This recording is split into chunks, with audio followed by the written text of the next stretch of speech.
Good day to you, good people. This week's Must See Audio is just me and a guest, as I'd completely forgotten that Martin was off to his White Power rally. He wants to say he's off playing in a band. That was it. He's off to play in a band in England. So yeah, that's definitely what he's doing. He's not at a White Power rally. How I could get those mixed up, who knows? So I only realised this sort of a couple of days before the podcast. I was like, oh shit, it was just supposed to be a me and Martin episode, and like I didn't have anyone. So I then thought to myself, well, I used to do a podcast with a guy called Steve May. We used to do a wrestling podcast called Banter Club. I thought, well, I haven't caught up with Steve for an awful long time. So I invited Steve down to the studio, and we had a little chat. We had a little chat for a couple of hours. It was very nice. I hope you enjoy it. Remember, after we recorded this podcast, we did a special Patreon-only podcast, which if you're a wrestling fan, probably for you, because it was very wrestling heavy on the Patreon show. You can go and subscribe to the Patreon just search for Must See Audio on Patreon. You can give as little as $1, which doesn't actually get you anything back, but $5 gets you all the extra content. There's also some extra tiers with some merch, like I keep saying. So go and have a look at that, especially if you're a wrestling fan. Other than that, I hope you enjoy the show. Goodbye.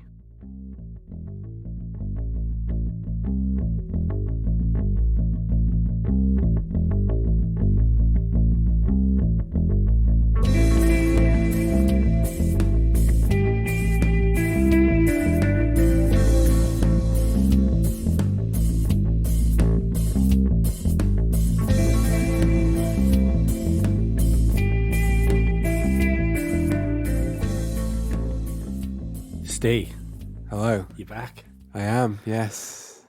For those people that haven't listened to us before, we used to do a wrestling podcast, didn't we? Yes. If you're one of the 6 people that used to listen to us. There was more than 6, but only slightly. 7 or 8. There'll be some. Well, yeah, we're putting the old tag team back together. Yeah. No, I had a child, and all of a sudden I didn't have time to watch 6 hours of wrestling a week. Not even that. Is 10 hours sometimes, isn't it? Sometimes, who knows? It's multiple hours. So yeah, that had to go by the wayside. Yeah. But I used to enjoy our weekly chats. Yes, I did as well. But I must say, I love the name Must See Audio. Better than the name of our old show, I must say. Although I did see there's another podcast now called Banter something. Oh, is there? Yeah. They're stolen it. Mm-hmm. Excuse me. I listened to last week's show. It is Bullet Club themed as well. Right. It's just something different. Well, I listened to last week's show. Or, well, most of it anyway. It was a bit long. And your guest, I forget his name, was saying he wasn't keen on the word banter because it's been kind of adopted by... Yeah, I hadn't thought of that at the time. Yeah, so I was never that keen on the name, but I enjoyed doing the show. Yeah. And I'm glad that you've asked me back here for this one time. Martin's away, I believe. He's away playing music. He's in Liverpool. Yeah, well, he's made it. He's hit the big time. He's played Park Street yesterday. Right. So, yeah, he's having a good time, I think. Good. I hope he does better than when last time we were away and there was music being played. He came away with my band once and got himself into such a state the night before our gig that he couldn't leave the hotel room that night. You mean booze or nerves or something else? Everything. So he couldn't leave. So who played? No, he wasn't playing with us. He just came for jollies. He just came. Yeah, and just had far too much jollies. Right. Oh, well. When you're on your holiday, you might as well. If you're going to have too many jollies, you might as well be when you're on your holidays. Yeah, I must say, I have this thing when I'm on holiday. I love a hotel day.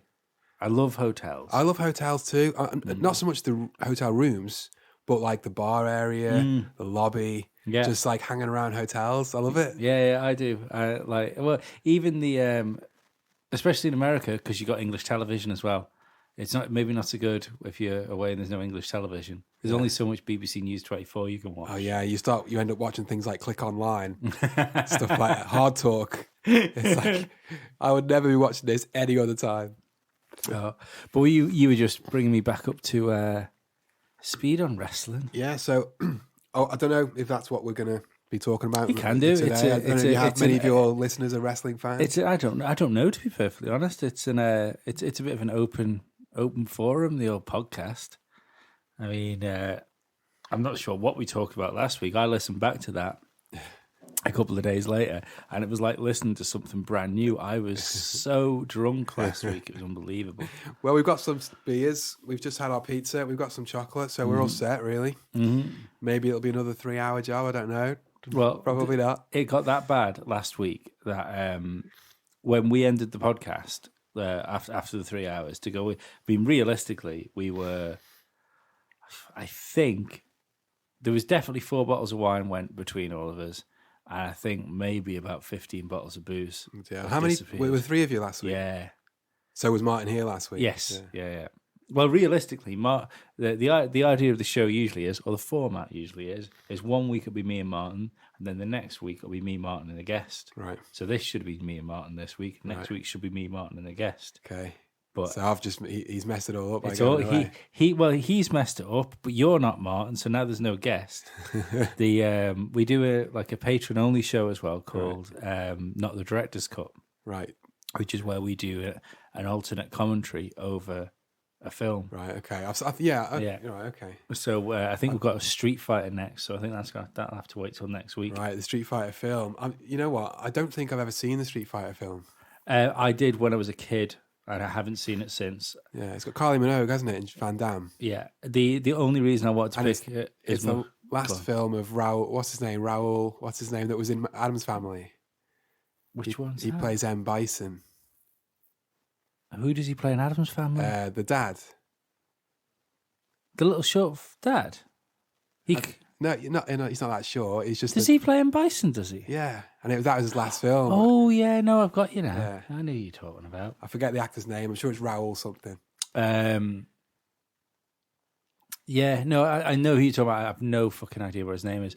But I saw this review of the film, and the review was saying that the most entertaining thing about it now, watching it back, is you can tell just how coked up Jean-Claude Van Damme was through the film of the film. And there's some other story about it as well, which I forget. Martin told me, so he'll remember next week when we do it. But like one of the only reasons Jean-Claude Van Damme did the film was so he'd at least have a go at trying to bang Kylie. Do we know if he was successful? I think he was, yeah. But if you could just pull your microphone forward to your face a little bit, that would be... The old show, we had a mic in the middle, and it was all I had to do was talk. I didn't have to worry about where the position of it was. It's all very professional now. Yeah, you've gone up market, which makes me sound like a jobber. Getting back to wrestling. But, I noticed that you class this as a comedy podcast, and I'm like, well, that's pressure on me. I'm not funny. I got to try and be funny now. I don't really know what it is. Got to tell some mother-in-law jokes. If people listen to it for self-help, I'd imagine it's too late. So I don't really know what it is. It came out of my fucking fixation with Joe Rogan, I think. When we used to do the old show, you mentioned Joe Rogan a few times. I know nothing about Joe Rogan. Well, he's a very funny man, and he has the best podcast in the world. Well, is he a comedian? He is a stand-up comedian. He's also... Has he got some through the UFC? The commentator for UFC. Right, okay. He's clearly the busy... He's a stand-up comedian, he's a commentator for UFC, and he does between 3 and 4 hour podcasts a week. He must be the busiest man in the world. So he just talks. Does he have guests on? Yes, yeah. It's a different guest for every show. He had Henry Rollins on yesterday, or Rollins. I always say Rollins. Rollins, you do, yeah. You say that. Always. Seth Rollins as well. Yeah, Henry Rollins, Black Flag. Yes, yeah. And the Rollins band. And I genuinely think that listening to Rogan and Henry is like, I'm not even going to attempt just to Henry's say my first name terms. It's 3 of the best hours you can spend listening to those two people talk. Well, Rollins does, Henry, that is, not Seth, does like that spoken word stuff now. I've seen him do it. I've seen him do a couple at Reading, a couple of different Readings. He's done spoken word stuff. Fascinating man, like. Yeah, so he's like very intelligent, very well spoken. He's 60 as well. Yeah, he's been around a long time. fucking ears off when He doesn't said look that. it though, does he? He still looks like he can knock your head off. Well, he's closer to my dad's age than he is to my age. Well, he's been. That's weird. Yeah, he's been around. Well, he's been doing music and stuff since, I guess, the 80s, but maybe even the late 70s. I don't know Must when be. Black Flag started. Yeah. Love the both Rollinses, Henry and Seth. That is where Seth got the name from. He has said that. Oh, is it? it? Yeah. Oh, cool. I didn't know that. I hadn't even put two and two together. Now you've said it, it makes total sense as well. Know what sort of music he's into. But yeah, I hadn't even thought of that. Yeah. So little tribute to Henry Rollins. And everyone's heard of Black Flag. Sure, I don't think I've ever heard any Black Flag's music. All right. Well, I'm not an expert. They've got a really good song called TV Party. That's probably one of their more well-known songs. But I'm sure there's Black Flag fans out there going, It's that's their version. Yeah. That's their equivalent of like Enter Sandman or something like that. But also, I love that Rollins bands did a great album with like Liar on it and Disconnect, kind of jazzy but heavy. It's great stuff. So dig it out if you got Apple Music or Spotify or whatever. Yeah, well, he's a real music fan as well, isn't he? When you listen to him talk about it, I think Henry talking about that. He's very knowledgeable. It always confuses me. Like even the fact, like even when we're playing drums, I'm always amazed by just how into music some people can get. Yeah, it's because I've said to you often before, I don't particularly like. Yeah, you said listen to music. you don't really I like. really enjoy being You don't in a really band. like music, but you've been in bands since you were about 18 or something. Yeah, but whatever. I love playing in bands. I love playing drums. So, what influences you? Is songwriting wise? What influences the music I listen to is pretty much what type of band I'm in. So I listen to like if the band that joins a pop band, I listen to a lot of pop music. If Right. right now, obviously with Clownspot being a post rock band, I listen to a lot of like post rock.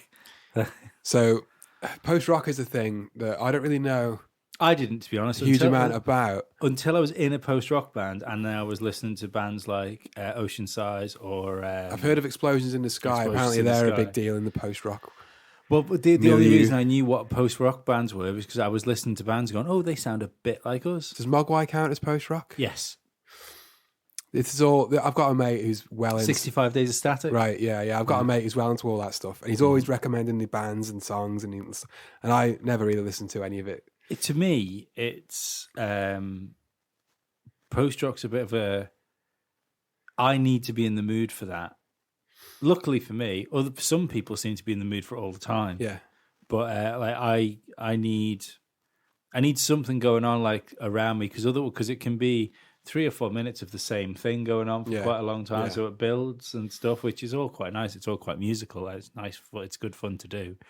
But if you just come in your house and you think I need to put some music on while I do the ironing, yeah. it might not be ironing music. Well, yeah. I'm doing a bit of painting at home, and if I want to, Don't. It's a trap. I feel bad saying that to you. Taking money out of your child's, taking food out of your child's mouth. He's starving upstairs. He wept when I put him to bed.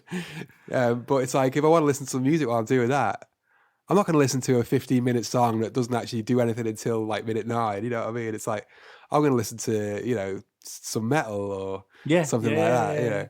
So you're saying people well into music, and I would consider myself well into music, but there are so many bands that I've never heard of. But you get these crazy people that you can speak to them about like fucking the Kaiser Chiefs, and then you'll mention like Frank Zappa and say, "Oh, I fucking love Frank Zappa," and they just seem to like everything. Yeah. And how have you listened to it I'm all? not particularly one of those people that likes everything. There's this thing on Twitter that's kind of blowing up on Twitter that you probably won't care about, but Is it Rowan Atkinson being a Nazi? Apparently, well, apparently his brother is kind of this right wing. Roland, I think his brother's name is. His parents like the R. you can't be right of centre anymore, otherwise you're a fucking Nazi. It's crazy. We'll come back to what I was about to talk about. Yeah. He's kind of defending Boris Johnson, isn't he? For his comments about the burqa. I think he's not. He wasn't so much. He was defending Boris Johnson as explaining. Defending his right to tell a joke. Or, he was defending comedy. Yeah. And I think that's. See, I'm not convinced that Boris Johnson was joking. No, I don't. Whether the joke is funny or not is irrelevant. What irritates me is that on. I've got it on my laptop. Actually, I could read it. I could look it up so I know what I'm talking about properly. But I'm not going to. I'm going to wing it. Stephen Fry on. I think it was might be not the 9 o'clock news. I'm not sure. It was one of those type of programs. So like a while back then. Yeah, 80s. Said exactly. No, it was in the 90s. 90s. Said exactly the same joke. They had a picture of Prince Charles, and there was 3 comedians, and they had to caption the picture. Right. Stephen Fry said, I've tried posting something through this all day. So he had a picture of Charles looking at somebody with a bird. Right. So Stephen Fry said, I've tried posting something through this all day, and it doesn't seem to go anywhere. One of the other comedians said, Prince Charles shocked when Guinness speaks back to him. And that's quite good. I can't remember what the other one was. There was another one. But this is the problem. A while ago, this would have, if people didn't like it, they'd have just gone, I'm not sure about that, and gone away. Yeah, well, that's it. But in outrage culture, yeah, back in now, those days, you could say kind of slightly offensive things, and nobody really cared that much. No. Or they didn't have the avenues to complain about it. Yeah. You know, it's like if you wanted to complain about a joke on the BBC, you had to write to points of view. Who the fuck's going to do that, Exactly, really? yeah. But nowadays, you can jump straight on Twitter or whatever and mouth off about it. And it's like, the problem is, I find is the people that are campaigning for all these things tend to be fucking middle class 20-year-old white people. Well, I am a bit of a lefty, really, and so I do tend to think that Boris Johnson is just a bit of a twat. Boris Johnson is a cunt. Yeah. There is no doubting there. Boris Johnson is a fucking bellend. But I don't think it's the outrage that I have. Yeah, I'm not outraged by what he said. I couldn't care one way or the other. Exactly. It was Boris Johnson making a fucking idiot out of himself. I think that's not news. I think because Boris Johnson has this kind of bumbling, upper class kind of oafishness about him, he tends to, people will maybe dismiss some of the stuff he says. A bit like Prince Philip. He's come out with all sorts of stuff over the years. And people kind of dismiss it as, it's Prince Philip again, what's he said this time? Whereas some of the stuff, the stuff that he said there about looking like bank robbers or whatever it was that he said, can have knock-on effects to people that do dress like that. Walking down the street, getting abused by people because Boris Johnson or other people have kind of normalised singling them out, and that is the thing that I don't really. I can't get on board. That's a problem with society. That's not a problem with the statement. That's a problem with society. It's in the same ways that I think the Donald Trump isn't society's problem, as more of he's a product of society. So society has created Donald Trump. They've created this whole vat that's put them into it, and the same with like Boris Johnson, And as far as for newspapers to rip him to shreds, where the only reason we're going into Brexit now is because the red top newspapers and the fucking crappy tabloids that most people read every day, they've hammered it into people over the last fucking 10 years. Like, you see that brown lad over there? Probably wants to blow you up. And then shock horror for want of better words, when maybe not a large portion of the public which don't think as much as the sort of minority of the public, show shock when they suddenly start becoming racist. Yeah, it always shocks me. I haven't bought a newspaper in probably 10 years. I haven't, but it always shocks me how easily people just believe what they read in the Sun. Yeah. Or the Mail, or to kind of maybe a lesser extent the Express. It's kind of shocking, and I feel like newspapers are it's kind of our parents' generation that buy newspapers.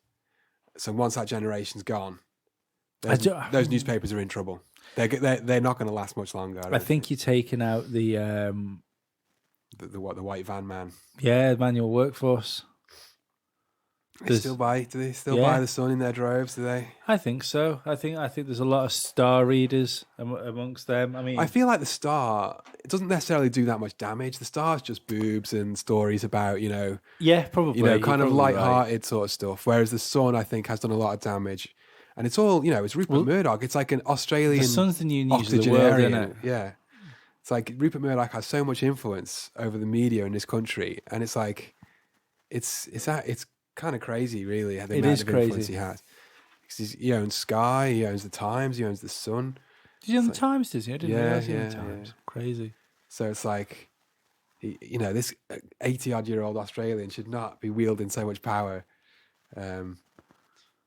But, he won't last much longer, I'm guessing, unless he's got some sort of, miracle cures with all his money. There's some fucking horrible successor that he's got in line for it all. Oh, he does have kids, but I say kids, they're all in like their 50s or whatever, So going back to music, we don't want to get too heavily into all this politics and stuff because I'm not an expert in this field. Like, you can probably tell that. That's the best thing about podcasts. You get to talk about whatever you want. You get to talk about things you're not an expert in. Which is just about everything. What I was going to say about Twitter is there's this account on Twitter called Bands FC. And you're not into football, so you won't be that bothered, but they basically take a band and make it into what would it be if it was like a football crest? So based on various things like where the band's from or famous albums and songs that they've done, they'll use that to kind of to lead them where they're going to go as far as the band goes. Yeah. The reason I bring it up where they want to go as far as the crest goes that they design. The reason I bring it up is because so many of the bands that they've done, I've never heard of. It's like, because we were talking about people being massively into music, and it's like, I thought I was pretty good on music, but there are so many bands that they've done football style crests for. I've just never heard of. It's the same way as you, if I look at a festival lineup now, never do I feel older than if I look at a festival lineup. My first festival was 96, and I must have known at least 80% of the bands. Yeah. Now I look at a festival lineup and I know 5% maybe. That's a Reading sort of, or a Glastonbury. Download, because I'm a bit of a metal boy. Download, I know a bit more, but is it? I guess it's just age. I suppose it happens to us all. I think this metal seems to give bands a longer life. Yeah, because I think a band doesn't truly look like a metal band until they're 40. Until they're a bit craggy. Yeah. Bit weather beaten. Grizzled. Yeah. Well, it's like, is it because there are no new metal bands coming along to unseat the established order of like your Metallicas, your Iron Maidens, bands like that? Because they're perennial festival headliners. There are some bands that you're not new anymore, but like Avenged Sevenfold, for example, who are coming through and headlining things like Download, but they're shit. So it's like, but I think it's very much an like people like don't like to think of metal being this way, especially metal fans. But metal is just as produced a scene as pop music is. Yeah. So as soon as Metallica goes, Avenged Sevenfold will go one higher than they were, and then Killswitch Engaged will go one higher than they were. The problem seems to be is like, well, I've not been to Download for a few years, but I watched the highlights. Well, they called them highlights. I mean, playing fast and loose with the word there, but I watched them on Sky Arts, and it's like, mainstream metal is just so boring, so predictable, so like showbiz, or in a sense of like, stage moves and like the banter that they have with this audience, and it's just boring. It's so boring. Yeah. They had bands like Shinedown, and it's like, is this what passes for like a mainstream metal band? I've these heard days? the name Shinedown. I have no idea. They've who it done. They've is. actually done a few songs for WWE over the years. I think. That might be where I've heard them from. But it's like, of all the bands they showed on there, it's like they showed Body Count. Body Count are always great, so no problems with Body Count. They showed Meshuggah, who again always great, but it's like Baby Metal. Have you seen or heard? Yes, yeah. I just do not get Baby Metal at all. See, I wouldn't buy it and I wouldn't listen to it, but I can appreciate the musicianship of it. Oh well, there's nothing wrong with the playing, Yeah. but the whole thing, the whole package, I just do not get it. It's just like watching an anime, you know, like music. It's very Japanese, isn't it? Yeah. I mean, it's very Japanese, but it seems to be getting over, all over the world, really. Yeah. But I think it's because it's so different, isn't it? That's I say mainstream metal's in the toilet, and I stand by that. But there are sort of newish or newer sort of metal bands that I do really like, but they're very much kind of underground. It's bands like Ghost Bath, With Our Arms to the Sun, who I think they probably count as post that's rock. a great name. I think they count as post rock or post metal. Anything with post in front of it, I just don't know what that means. I know, I don't understand it. Like I generally like try and think,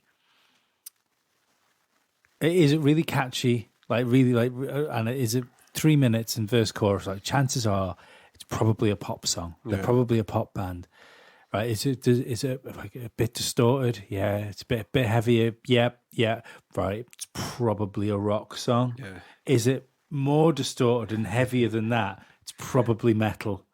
So I like to try and keep things in those boxes. I mean, what makes it post metal? It's like, I don't know. They haven't got a vocalist. That's it. It's an instrumental, right? That must mean it's post rock. When I'm not being pretentious, I consider Clowns Call for War a rock band. Yeah. Well, you are a rock band. I've seen you. You rock. That's all you need. But when I'm speaking to musicians, we're a post rock band. So, there's also bands like Elder. Obviously, Mastodon. I've been into Mastodon for years, and they're great. They're always great. Their drummer's supposed to be the best drummer in the world, isn't he? I would probably say that. Yeah. I can never remember his name. I think it's Brand Drailer or Dale something. You see his name and you go, he's a metal drummer. You don't even need to see the guy. But I've also been into this band, and it got me thinking about some potential topic of convo. This band called Expire. And I got into them because actually they had a song featured on an NXT takeover. So whenever they have a song on takeover, they always say, so thanks to, whoever the band is for the song. Yeah. And I was like, that's pretty sweet. So I checked them out, and Takeover's got some great music. Yeah, well, they have far better music than the main roster.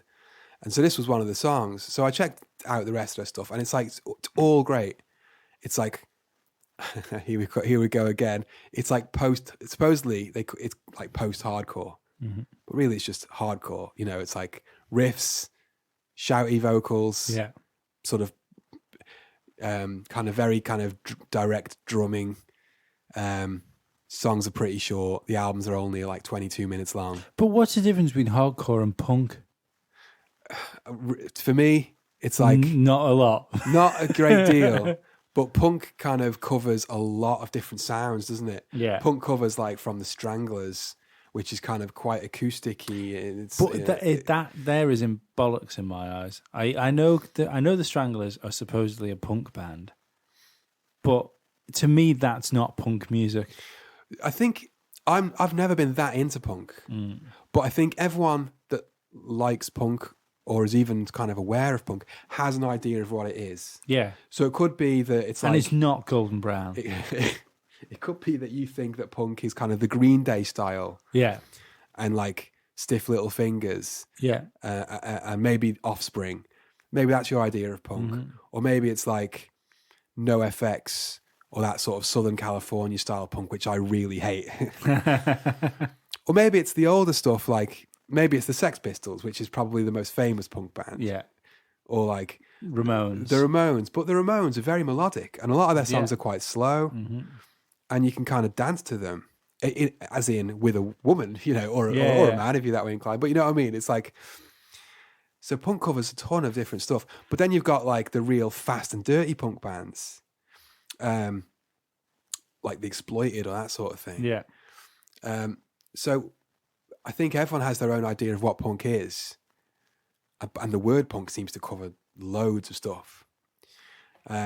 So what I was going to say about Expire is I got really into them, but then I was reading a bit about them online, and I find out that they've split up now because, or maybe not because, but around the same time, their guitarist has been accused of rape.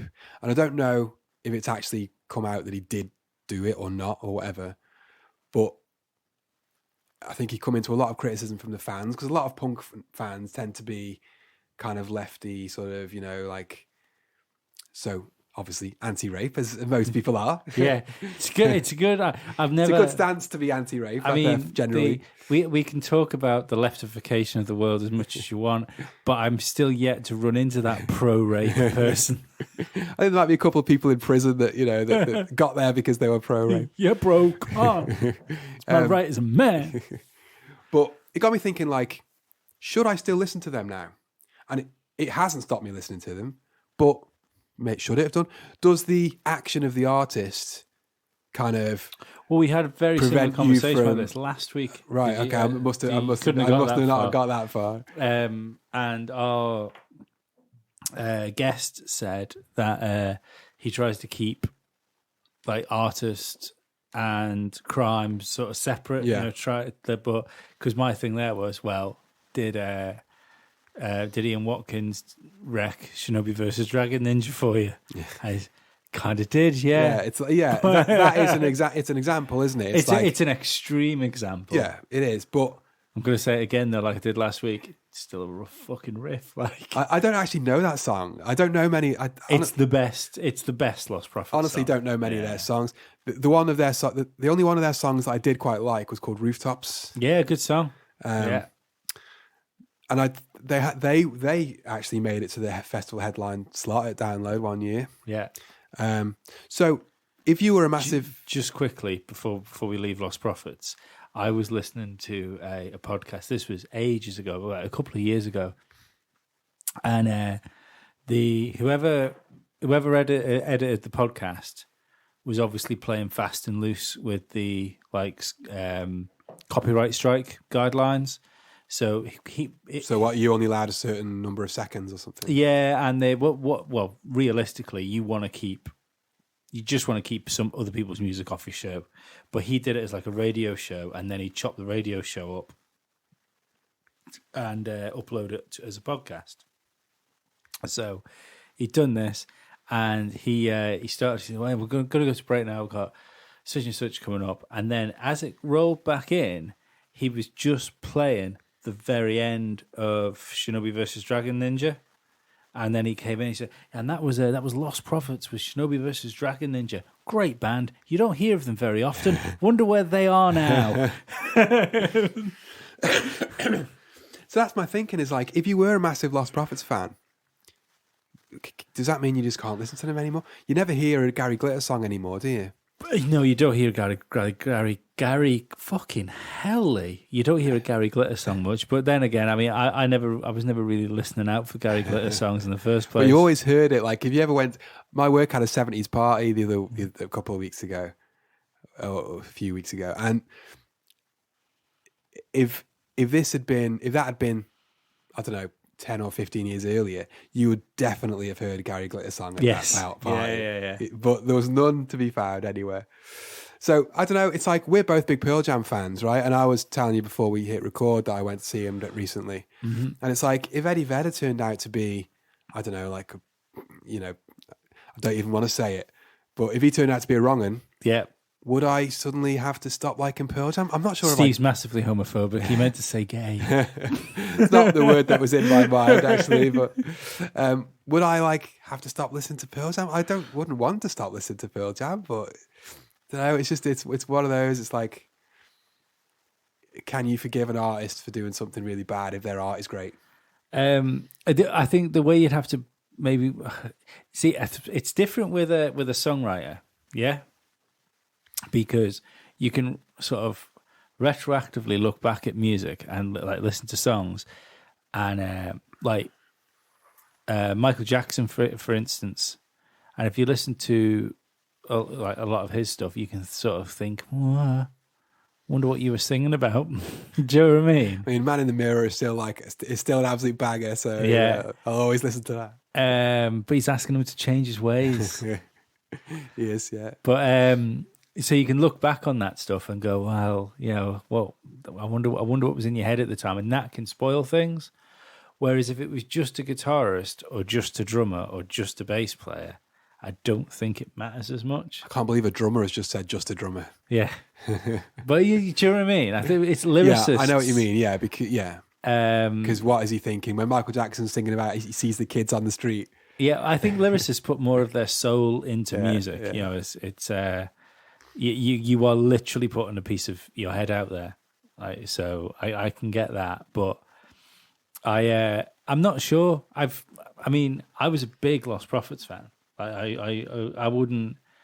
So you can still buy their CDs on for those that actually still buy CDs. I'd imagine you can still buy their stuff on Amazon. Still on Spotify and stuff, aren't they?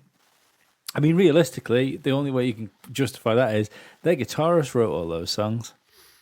And I do feel bad for the others, actually, assuming they didn't know anything about what he was getting up to. I personally don't believe that you can be in such close, confined quarters with people like that and not. I don't believe that their drummer turn around to someone at one point and they say, "Oh, so what's he in like then? Oh, he's a good dude. Like he's a really, he's been friends for years. Like he's quite fond of the he's good with kids. Yeah, he's fond of the kids. Loves short women, loves them. But I don't believe it. I mean, reportedly his fucking laptop password was "I fuck kids." Yeah, I've heard that before. Yeah, like I mean, I tell you what, he'd have been so happy now with like fingerprint sensors and stuff like that. I mean, what kind of bellend has a password like that? I don't know whether you do that or you don't do that. What a fucking stupid password. Do you reckon? But I don't think that was reported right, because I still think his password would have been like "I fuck kids 1984." Because everyone's password's got the date. Because you've got to have, or have some exclamation marks or an @ symbol, or something. Because you've got to have, or a capital. You've got to have some capitals in there. I underscore. I couldn't get my head around that. I thought, fucking, like, someone sat on the tour box going, "Ian, can I borrow your laptop?" No. What's your password? I don't know. It's one of those things I've got to type. Otherwise, I just can't think of it. It's like finger memory, muscle memory. Yeah, it's password. I can't remember. Borrow the drummer's password laptop instead.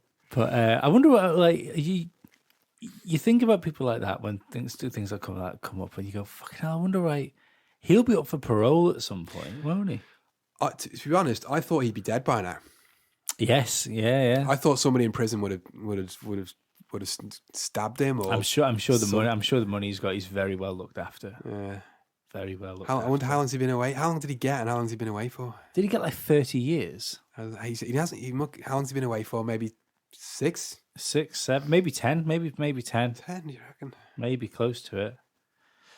Because I remember, I can still remember my mate Ben O'Hare. He was only saying the other day, he said, "I've listened to your caught up on your podcast the other day. I don't half get some stick on them between you and Martin." So this is the first time he's been mentioned. Yeah, well, I don't really know Ben. I know who he is, but I don't know well. Oh, you don't want to? I don't know well enough to take the piss out of him. Just keep it like that. It's probably better. You're safe today, Ben. It's massively racist. He's safe today. So I don't know him enough to take the piss. You got to know somebody pretty well to slag them off. No, but like he texted me and said, "See, Watkins has fucked it." I'm like, "Well, what's this going on?" So I messaged him back. He said, "Like, sex with an underage girl. That's what we thought it was at the time." And I instantly went into the almost defense mode of like, "Oh, she was probably like an old-looking 15 or something."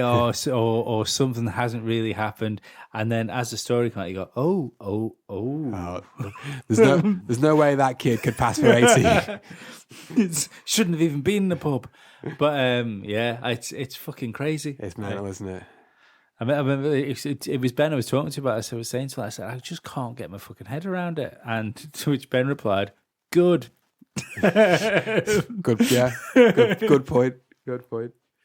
But yeah, it's taken a dark turn, this podcast. But yeah, Most of them do. luckily I can say I never gave a shit about Lost Prophets, and I still don't. So Yeah. No.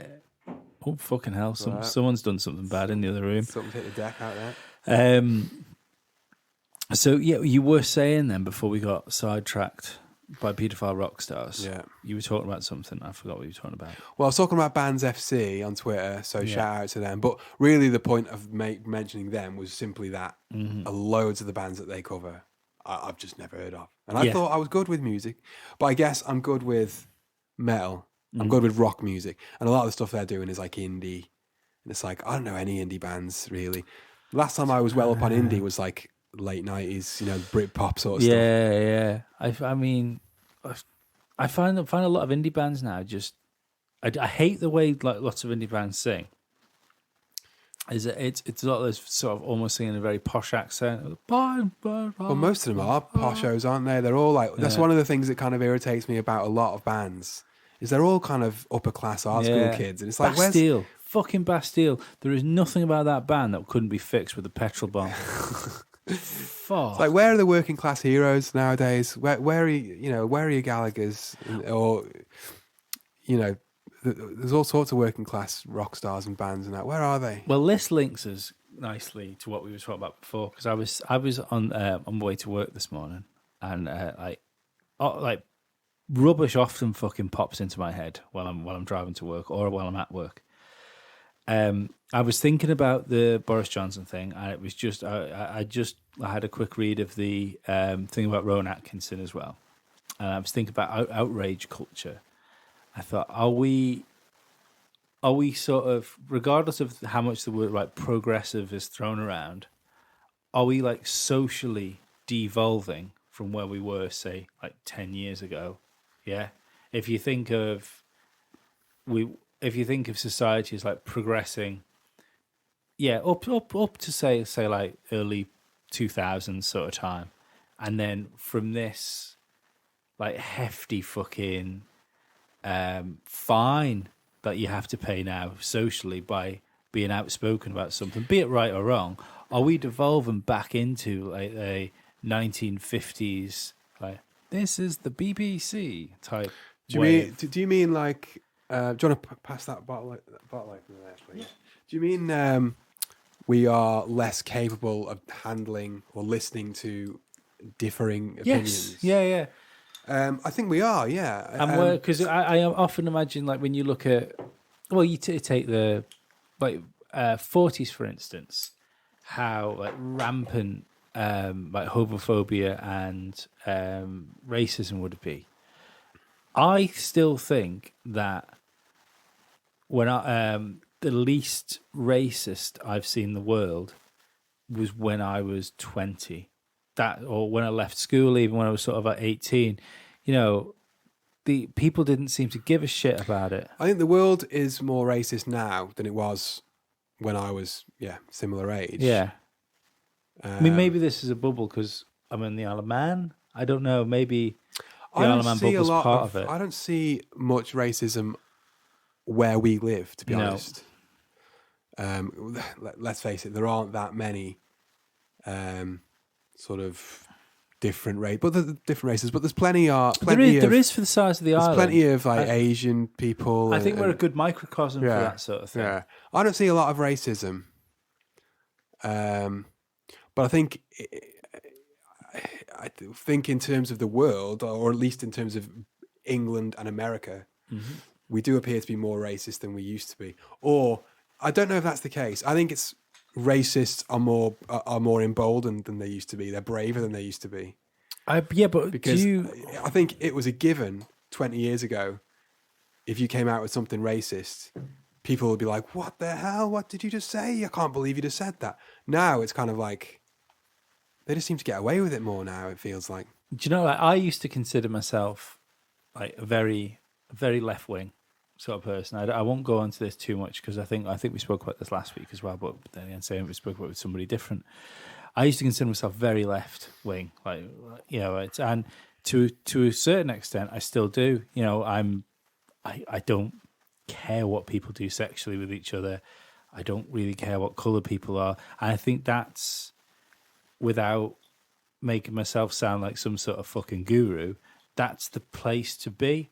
The minute you don't care, you're not racist. You know,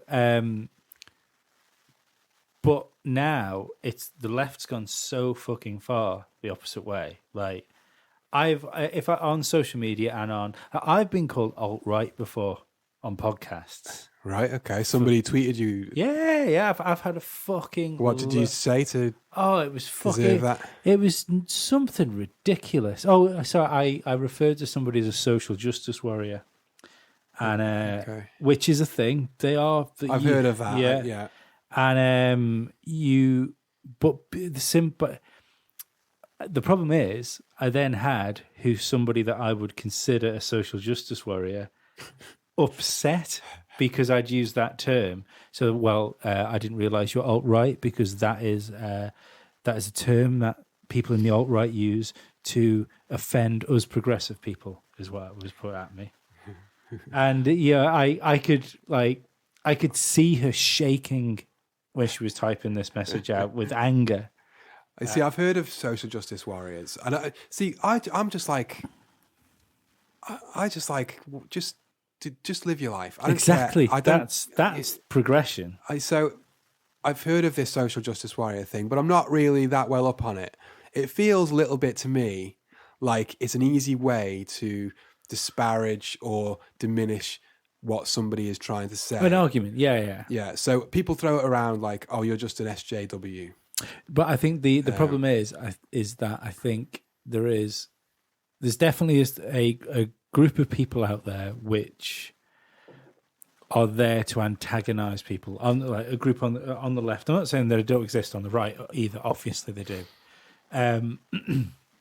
But there's a certain group of people out there that are just, all they're interested in is looking ultra progressive and ultra left. Yeah. And it's not a case of what's right or wrong. It's a case of how virtuous can I look today? Yeah. And they're the sort of people that really fucking annoy me. They annoy me more than the fucking Nazis do. I basically, you get this kind of left-right stuff, and it's like, I can't use such a small word to describe who I am as a person. I live by one very simple rule, Yeah. and that is don't be a dick.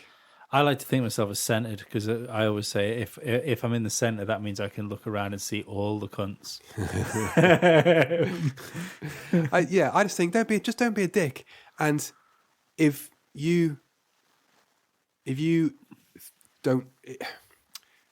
kind of want to argue about that, that means you're a dick. Basically, just don't be a dick. Just be nice to people. Yeah.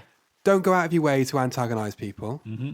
Don't make fun of someone because of how they look or who they live with or whatever it is. Yeah. Just get on with your life. Let them get on with theirs, and don't be a dick. None of those things count, though, if you're Piers Morgan. Go to town on Piers Morgan. Piers Morgan is like, he's one of those guys like you love to hate, isn't he? He's like a real life Tommaso Ciampa. He's the left's Milo Yiannopoulos. Right, yeah. Is he the expensive drug guy? He's the gay, sort of blonde-haired gay guy. Right, I've heard of the name, but I'm not exactly sure who that is, to be honest. He was famous for being banned off Twitter. He was banned off Twitter for what was he banned off Twitter for?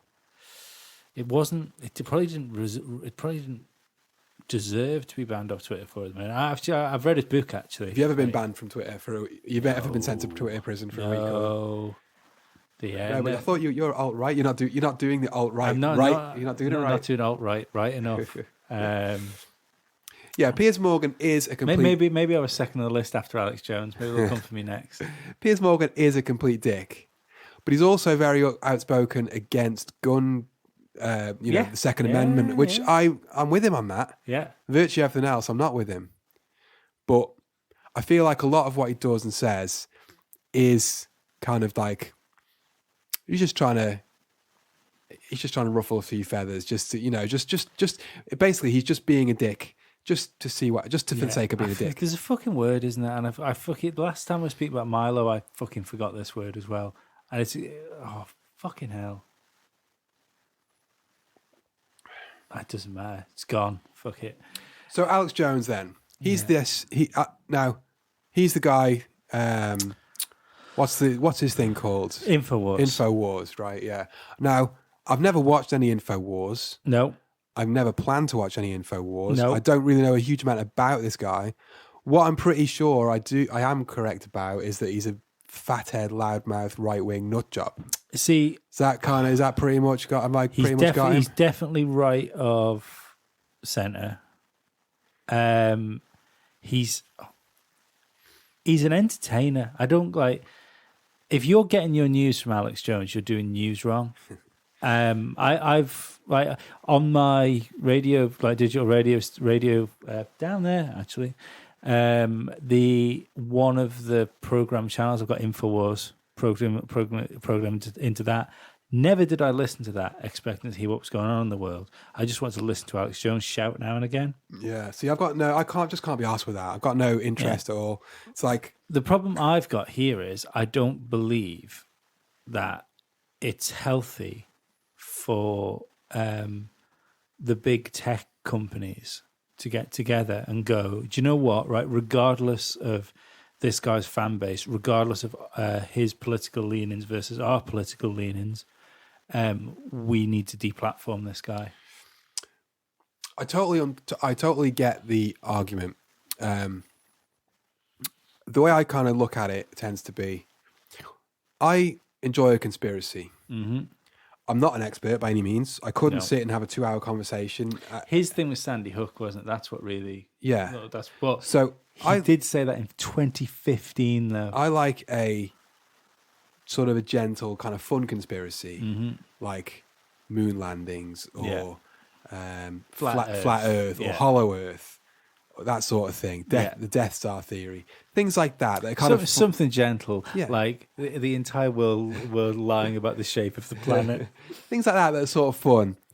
But if you start talking about children who were shot at just while they were trying to learn some geography or whatever, and claiming that they're actors, and getting their family to, get their family starts getting abuse and things, that's over the line. And the that's only thing I'd say is you don't deserve a platform. If you're coming out with that kind of shit, you don't deserve a platform. Only thing I'd say with that is, and I'm not a Sandy Hook was a staged event guy, but he did it for the recent one in. But I would this year as well, didn't he? There's a documentary called "Nobody Died at Sandy Hook."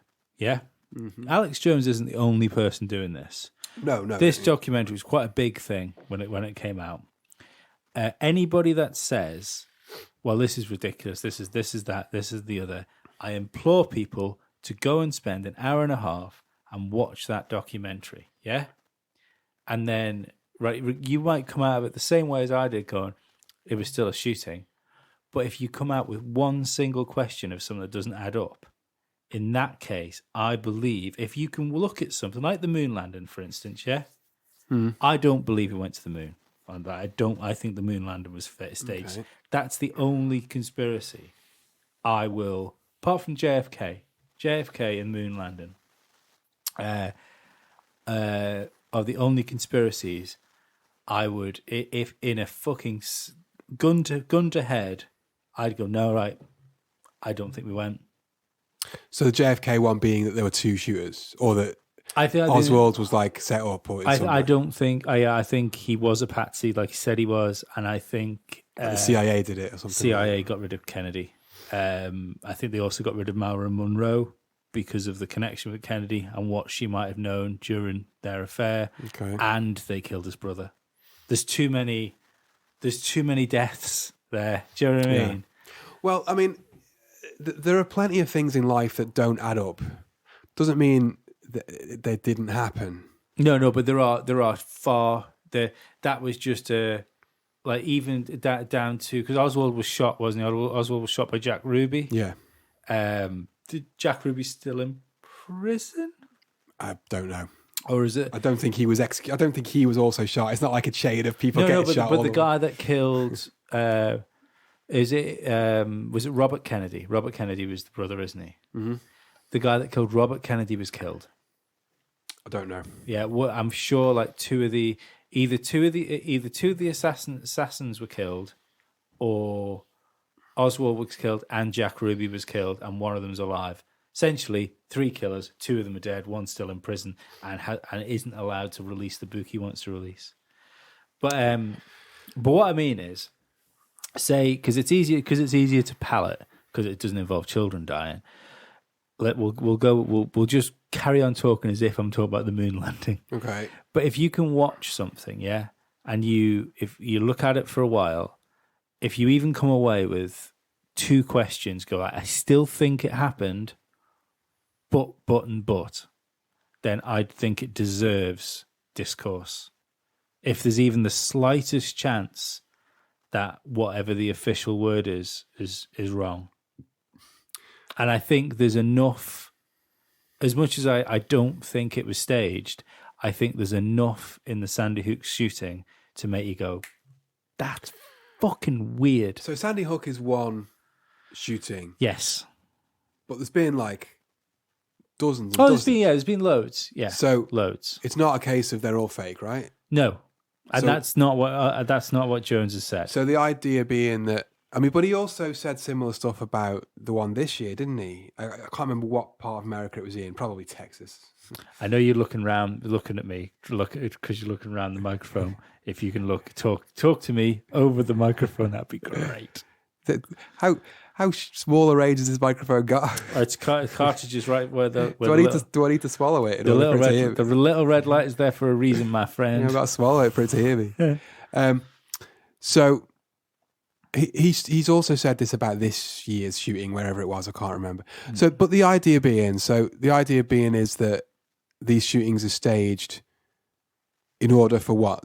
So the government can take guns away from Americans? I think there's different conspiracy theories for things like this. I mean, this is the funny thing. People always equate stuff like this to trying to ban guns, but it doesn't ban guns.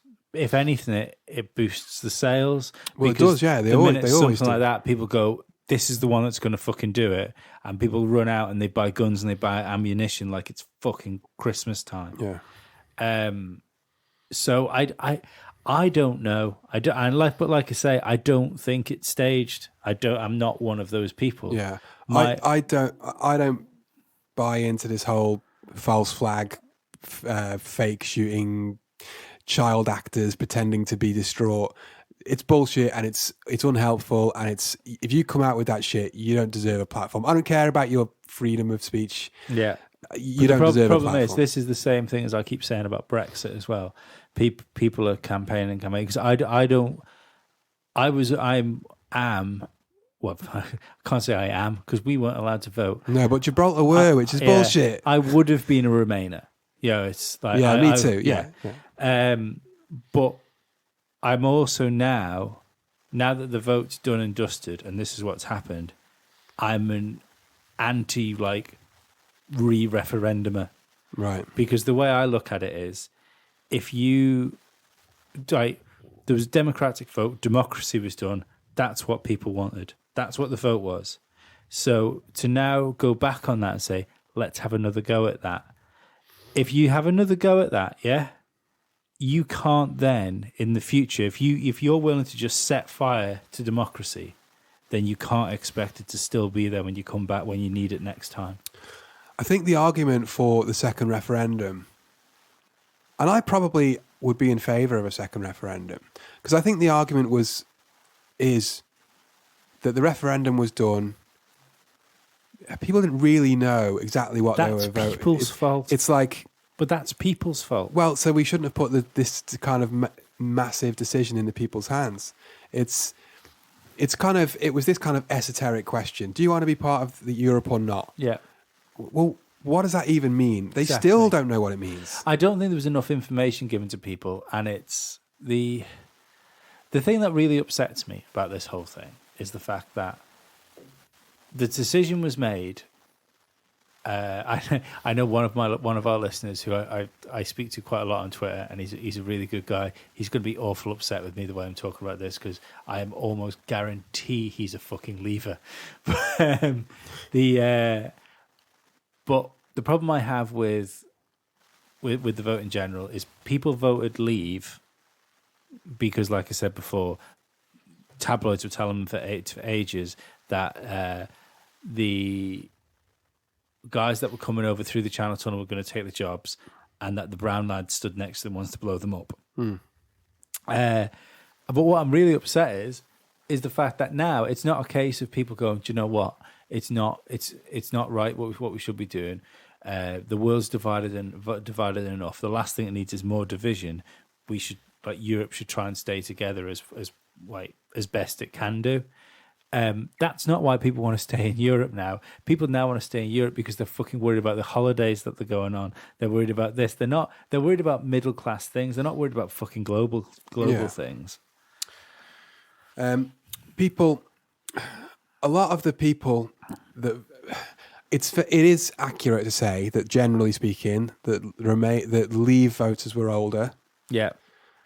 And a lot of them are kind of like, when I was a kid, when I was a lad, England was this green and pleasant land and all this kind of shit. And it's like, it really wasn't that great. It's like, working in the mines, working down the pits and stuff. And it's like, I think anyone can be like they've that. They've got this romanticized version of England from when they were kids. Yeah. Which, if they jumped in a time machine and went back there, they wouldn't find the version they've got in their head. No, of course not. I mean, you never will. I mean, the other thing is the fact that you've got people are making a decision based on what they think the problem is, whereas I don't think the problem is immigration as far as what's happened culturally to the world. I think technology is the problem that's happened culturally to the world. And at this point, it doesn't matter whether you're in Europe, out of Europe. We could be part of fucking Asia for all it matters. I think social media has kind of fucked the way that humans interact with each other. This whole idea of immigration and stuff, it's like, I'm not an open border person, though. I kind of am. It's like, it's like this is my piece of land and you're not allowed in it. It's like, fuck off. This is planet Earth. Who gives a fuck what piece of rock you were born on? I don't care. But have you not? Right, regardless of what you think about British culture, what's the best holiday you've ever been on? The nicest place you've ever been? Probably Greece. I love Greece. Greece is amazing. Did you go to like museums? Yeah. Historical sites? Yeah. Eat some local food? Yeah. So why do you want to destroy culture? Who said I wanted to destroy because culture? That's what multiculturalism does. Regardless of which way you look at it, multiculturalism waters down and destroys culture until there isn't anything. There is just a one thing. I'm not suggesting we go around and start smashing up like Michelangelo's David. No, or but whatever. I'm just saying that eventually, unless you have like borders in place, and I'm not talking about as even just a financial thing. I think of it more of a reservation than a country. If you don't have these things in place, we will just end up with this big melting pot. But I don't think that makes better culture. I think it makes none. Well, it makes new culture, doesn't it? No, I think it'll stop culture. I think, it might make new culture, but if that's the case, but then you're going to look at hundreds of years before that new culture develops a global culture.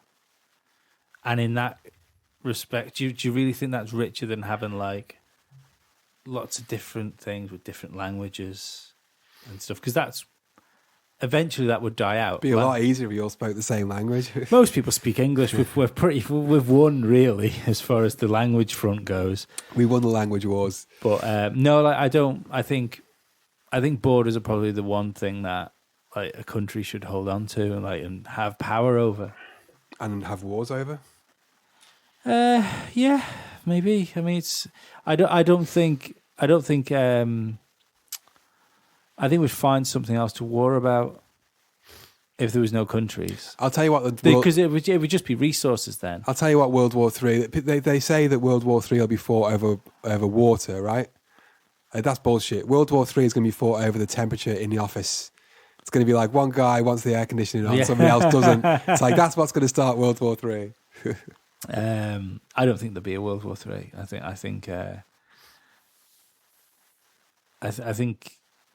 if Hillary Clinton came in, we'd have been close if she'd have gotten instead of Trump. Do you think so? Yeah, Trump's calling what's his name from North Korea, like little rocket man and all this kind of shit. Hey, it's an unpopular opinion, but the last Now he's mouthing off at Iran. Now it's like he will start a war before the next election so that he can stay in power. I think that's almost guaranteed. Yeah, I agree with that. But I think Hillary Clinton would have already started a war with Russia if she'd have gone in. Well, considering the way Russia are like running around, it's like Russia are like running with scissors, aren't they? Basically, so someone needs to slap the scissors out of their hand, don't they? No more than America do. I think there's a lot of dick swinging goes Russia on. are murdering British citizens in Britain, allegedly. Russia are meddling with elections allegedly in the world's biggest democracy. Yeah, but isn't it like virtually proven now that Hillary Clinton rigged the what you call it? What you do when you get the single like the vote between the party members of who's going to run? I don't know. The primaries. Primary. Didn't she rig her primary?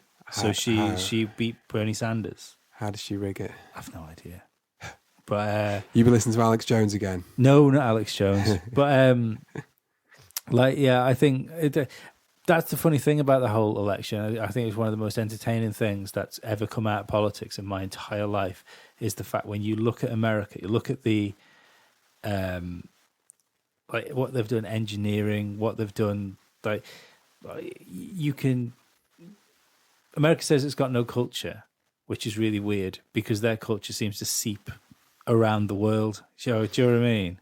America has culture, but it's mostly trash. But it's like the blueprint of Western society, isn't it? The America's culture, pretty much. I mean, American culture, the blues, yeah, wrestling, yeah. But when you think of like all the cool things and intelligent people that have come out of America. And what happens is that eventually there is a popularity contest between Donald Trump and Hillary Clinton to see who runs the fucking gaff. And somehow Donald Trump won. It's like... I think. See, the problem really, I think the Democrats have got a lot to answer for in so much as Hillary Clinton is not a particularly likable woman. Hillary Clinton was against gay marriage up until 2 years ago. That's fucking awful. Yeah, well, that is. But I mean, she is not a particularly likable woman, and if they'd have chosen another candidate, it's Bernie Sanders would have took Trump almost certain Trump wouldn't have won. I'm not sure the fucking American version of Corbyn would have been a good choice, but there we go. And Trump is like an absolute abomination of a man. I cannot stand the guy. He's grotesque. Here's a question then. Right, what comparing with other presidents and other leaders? Yeah, what's he done so bad? Because I mean that as a genuine question. He's separated children from their families. He's mocked disabled reporters. Well, I say S. There's only one, as far as I'm aware. He has described people on a neo-Nazi march as very fine people. He has. Well, I don't know. For most people, that would be enough. There's loads of other stuff that I'm struggling to come to mind right now. But there's tons. But when you look at the likes of George Bush, he's scared of brown people. But when you look at George Bush, for instance, yeah. He makes George Bush look like fucking... Oh, shit. He makes George Bush look so much better. Oh, I can't have that. I still think he must be the worst president. Trump is essentially like a little child, right? Anyone he meets is his best mate. Oh, it's crazy. And he's like, anything they say, he believes. Don't get me wrong, right? It's... there's no way that man should be in charge of a country. No way whatsoever. But I don't subscribe to the fucking Donald Trump as Satan doctrine that seems to be going around. Well, I didn't say he was Satan because there is no Satan, but he is. He's an absolute joke of a man. He should not. Do you not think he's not fit he's to? He's not fit to. Do I you wouldn't, think what he wouldn't was let him ju- look after my dog. Do you not think what he managed to do with North Korea? You know, when you consider what China has said about how good he's been in the North Korea situation, if he wasn't Donald Trump, right? If any other president or world leader had done that, they'd have been nailed in for the Nobel Peace Prize. Nailed in. Well, it's just another example of him. You know, dictators or does that matter? wannabe dictators get along. You know, and it's like it's another example of him just chatting to someone, and it's like, you're my best mate now, and ignoring all the human rights things that they've got on in North Korea. Do you not think it's a good thing that came out of it? Well, time will tell. I mean, supposedly North Korea is still continuing with, rocket manufacturing or all that shit. That's not going to stop. But I think the idea being is that now they can become part of, regardless of what, like, if we're going to talk about human rights, look at China, for instance. Oh, China are terrible. Yeah, as well. it's awful. Yeah, but there's America in general constantly fucking bombing people they shouldn't be bombing. The UK have never fucking backed down from helping do any of that. Everyone is shit. Oh yeah, yeah. But don't disagree with that. I don't believe that Donald Trump is any worse than any of the rest of them. I think the fact that he's kind of if anything, he's fucking honest about it, and that's why you know it. He's just got no finesse about him. That's it's but like, that's where we're boiling it down to, is the fact that he looks weird, and he's not as charismatic as like Obama was, for instance.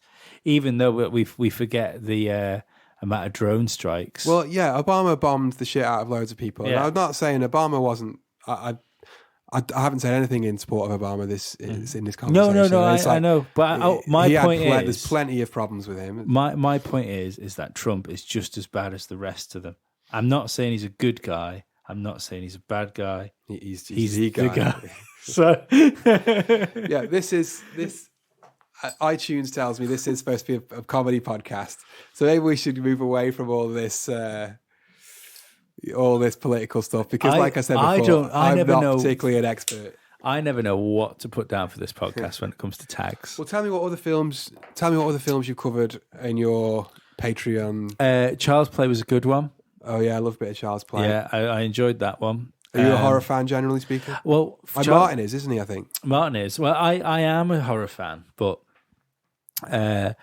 Child's Play was a good one to do, because I watched that once when I was 5 years old, right, and it fucked me up. Like, I couldn't. Were your parents out at this point, or were they not bothered?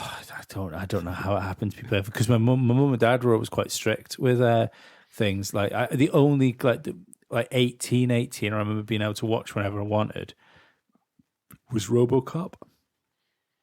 And pretty sure RoboCop was the first 18 certificate that I watched. Yeah, and my mum didn't want me to watch it because of how violent it was. And my dad's only real argument was, yeah, but it's fucking RoboCop, he's cool. RoboCop, I love RoboCop. It is ultra violent, yeah, but it is also one of my favorite films of all time. Yeah, it's great. But the Child's Play, like, it did fuck me over, and I wouldn't have toys in my room, right, or anything for years. It was fucking terrifying. And then even then into adulthood, when I was like in my 20s, early 20s, say, I'd now and again have a nightmare with Chucky in it, and even when I looked at the little fucking freaky ginger cunt's head, I'd feel that. Oh. Have you seen any of there's loads of sequels. Have you seen any of the sequels? No, I haven't seen any of the sequels. Now they've kind of descended into comedy horror now. Yeah. Bride of Chucky and Son of Chucky and stuff like that. But do you know what really surprised me was Child's Play is a good film. The original Child's Play is a good film. Is a good kind of slasher type film. Yeah, I quite enjoyed watching it. Like it made me realize that lots of the stuff that's fucked stuff is CGI. You know, it's some of the they were obviously using like a kid in a suit, and they in some big like backdrops. Yeah, there was to make him look small. Yeah, there was a bit of Honey I Shrunk the Kid stuff going on, but a lot of the special effects in that were really good. Yeah, is that a 15 certificate then? I think it's 18. 18, yeah. You would think so. But of course, Child's Play inspired the killing of Child's Play 2, wasn't it? Number 2. Yeah, that was banned. Jamie Bulger. See, So we don't get back into this heavy shit. I mean, yeah, no. I often wonder about that because that was the beginning of the video nasties thing, wasn't it? The 90s. And if we're perfectly honest, if you look back on that, didn't inspire anything in the same way as nobody shot anyone because they played Gran Turismo. So you're saying they used Grand Theft Auto. Used it as an excuse, you're saying? Yeah, it's just the usual thing of taking something that was quite big in pop culture and then using it to blame on something because we didn't want to think that something horrible could happen. Like how heavy metal makes people kill themselves or stuff like that, or worship the devil. That's backmasking, isn't it? You play it backwards. Telling people. Play it backwards and you can hear a message from the Satan. And as Bill Hicks used to say, if you play my records backwards, you are the Satan. Isn't that Alex Jones? Do you also do a video games one called Start Continue? Dude, that's new. That's something I do on a Saturday now with Glenn Watterson. Do you know Glenn? Not really, but I know who he is. Yeah, but yeah, we've only done that for a couple of weeks. Right. So what you just talk about whatever's going on in video games? It's just a video game podcast. Yeah. It's Have you watched the released yesterday? The trailer. What am I going to say? Red Dead Redemption 2. Yes, I have. Yeah, it looks pretty fucking it good. Does. Doesn't The it? original is one of my favorite games ever. See, I liked the original. I didn't love it as much as some people. Loved it so much. It was like because it took me a while to get into because it's kind of slow. And you're used to things like GTA or whatever where you can just shoot shit up. And it's like, it's kind of slow moving. It takes a little while to get into. But once you get into it, it's not so much the actual game itself. It's the world. It's the immersive world. It's the music. It's the freedom of riding your horse into Mexico. And that world looks fucking incredible. Yeah. So I can't wait for that. Yeah. There's 2 or 3 games that I'm really looking forward to. Red Dead 2. Yeah. Last of Us 2. Yeah. And Metroid 4. Have you seen any of the Cyberpunk stuff? No. Cyberpunk 2077. I don't even know what that is. Basically, somebody's made. Well, you know the Witcher 3. Yes, but no, I've never played any of the Witcher games. Right, Witcher 3 is the best game ever made. Really? In my eyes, I fucking love it. I think it's. You talk about a world you want to be in. It's just incredible. Are they one of those games that's considered to be really difficult, like Dark Souls? It is difficult, but it's only difficult if you turn it like Dark Souls. There's no difficulty level in it. It's just rock hard. Yeah. The minute one. I struggle with big games. I struggle finishing them, and there's an basically little bit a Witcher catch up. You play Geralt of Rivia, who's a Witcher, who is like half fucking superhero, half man, and they go around killing monsters. He's a monster hunter essentially. Right. Yeah. So he doesn't.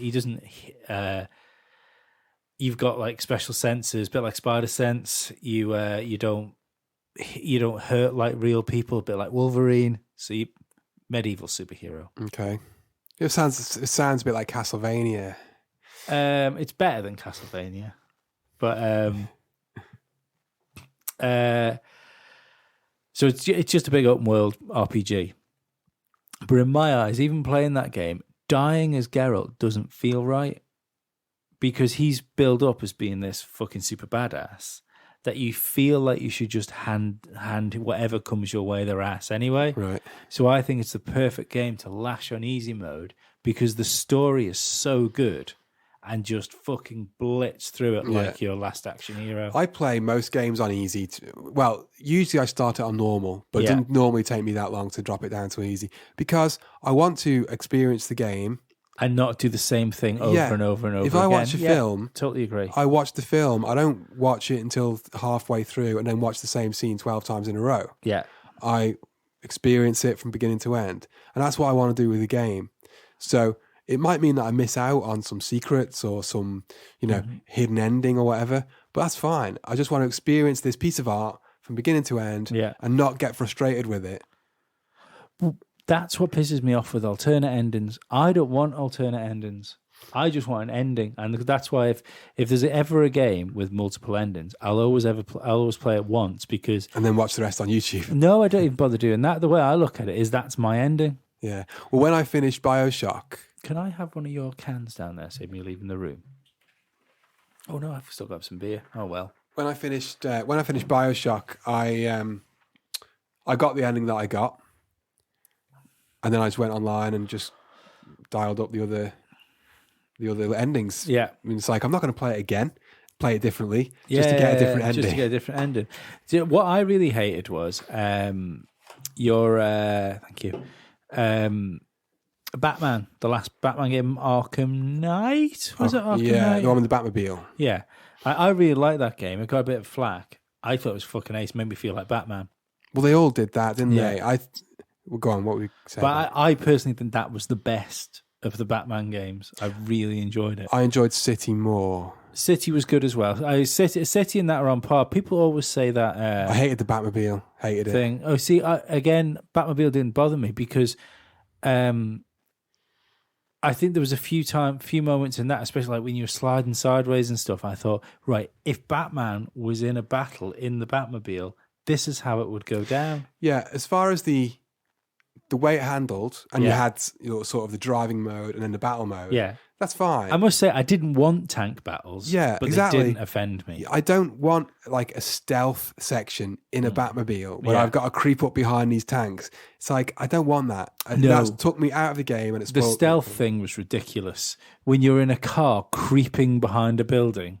Exactly. Yeah, that was ridiculous. That took me out of the game. It spoiled it for me. But what I hated was there was two endings to that game. There was the ending you got, and then the actual ending which wrapped everything up for you. Right. I don't really remember what the ending was now. Bruce Wayne blew Wayne Manor up. Oh, that's right, yeah. Yeah, blew Wayne Manor up and became Batman. Yeah, essentially. yeah. He's full time. He was just Batman. He killed Bruce Wayne essentially, which I thought was a fucking ultra cool ending. So is that Batman there's story. another ending? Yeah, well, it showed him afterwards because it just the proper game I think ends just with Wayne Manor blowing up. Yeah, and then the do you have to like 100% it to get the other ending? Or yeah, something? but to 100% it, has anyone ever 100%? You had to collect 100,000 fucking Riddler tokens or something some of them, ridiculous. Yeah, it was fucking stupid. So I watched that on YouTube because it wasn't like watching an alternate ending. I was just getting the whole of the ending I deserved. I did love those Batman games though, because like you say, they do make you feel like Batman. My only complaint is the Batmobile, and I struggled through those sections, and the rest of it was great. Yeah, the way he moves. The way, all his different abilities and his gadgets and stuff. It's great. It's tremendous. And I'm not... New Spider-Man game looks good. Oh, it does, yeah. That's another one I'm going to keep an eye on. But I'm not like a comic book guy. I couldn't care less about Batman. I'm looking more like a comic book guy than you. Jeff Albertson, I believe his name actually is. I couldn't care less about Guardians of the Galaxy or Batman or Spider-Man or whatever, all this stuff. Iron Man and shit like that. It's like, I don't care. So I've got no particularly attachment to Batman or those, but those games were great. And the Spider-Man game does look good as well. Yeah, I was a big comic book guy years ago. I find myself burnt out on superheroes now. There's far too many. Yeah. When you start making shit like Ant-Man, it's like the Venom film. You've gone too far now. The trailer for Venom looks really good. That's the first superhero film I've seen for ages, and I've gone, I want to see that. Yeah, I'm just not bothered. I don't care. It's like, I can't keep up with them all. Yeah. I'm just not arsed. And like the whole fucking Infinity War thing, I don't really want to watch a 3-hour fucking superhero film. I know it's supposed to be amazing and stuff, but I don't know. I will watch it, but it's going to be a slog. Is that the one? Is that Guardians of the Galaxy or something? They're all in it because that's the whole. But that's got like Hulk and Iron Man and stuff as well. Yeah, and Ant-Man and Spider-Man. Right, Yeah, I just all the Marvel films are connected, aren't I just they? don't care. I just don't care. DC have fucked it because Justice League was fucking awful. See, I've not seen that either, and it's like I'm not interested. It's like Hollywood has become obsessed with superhero films, and it's like they've chosen one of the genres that I just don't care about. Well, the thing is that who was it? I think it might have been Guy Ritchie. I'd never heard anyone like put it like this before, and he was saying, "Well, superhero films are just R westerns." He said, "Like there are spaghetti westerns now." He said that bubble will burst, and when it bursts, it's going to burst big, and then there won't be another one for like 30 you're not years. Going to see another one for ages. Yeah, and someone will come back the superhero revival. Yeah. Oh, and guess what? It's another Batman film. Like we needed one of those. I am quite interested. They're making a new Joker film, aren't they? Making a film just based around Joker. And is that Jared Leto? No, is that Joaquin Phoenix? Joaquin Phoenix. That's it. Yeah. I mean, what they should have done is not done any of this Justice League shit, and they should have just cast him as Joker and picked a different Batman and just done a new Batman film. So was it Ben Affleck when you're saying different Batman? Is that the Batman you didn't like? There was rumors going around that they'd approached fucking hell. Johnny Darko. I can't think of the guy's name. I know who you mean. Yeah, but there's played Batman. Yeah. Now, I can't think of a much better world than if he was Batman. To the point. So where, what does it take to play Batman? A good chin. I think it takes a good chin. I think you need to be a believable Bruce Wayne more than Batman. See, that is the key, isn't it? Yeah. What you look like in a suit, basically, rather than what you look in the Batman gear. I'd also like, if I had my way, did you, you're saying you're not a comic book guy. My favourite comics are Return of the Dark Knight. It's a 2-part thing, yeah? Where Batman has stopped being Batman. Robin has took over. He's not Batman, he's just Nightwing. Right, yeah. But he's essentially in his 30s doing what Batman would have been doing. Batman's now in his 50s. Okay. He's given up. Yeah. He ends up having to come back as being Batman, but he's a little bit out of shape. But he's not.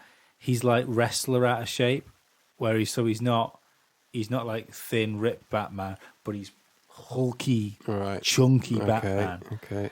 And I'd love to see them do that film with Michael Keaton, because Michael Keaton's the right age now to have to come back as Batman. Michael Keaton, he was in Birdman, right? Yeah, he was Batman. He was Batman. He was Batman. Yeah. But he was recently I'm talking about. He was in Birdman. Yeah. Just trying to think what he looks like now. I think he's a good enough actor to do it anyway. Those books are Clint Eastwood wanted to direct and star in those and do those 2 comics, and he wanted to play Batman. Well, as a 70-year-old. No, he would have been about 60 when he wanted to do it. I don't think that would have been an awful film either. I think it would have been quite interesting. Right. The only comic book the only ones I've read are Killing Joke. Yep, I've read that. Watchmen, and some Walking Dead, but obviously not all of it, because it's been going on for years, isn't it? Just like the TV show. Yeah, I stopped watching the TV show.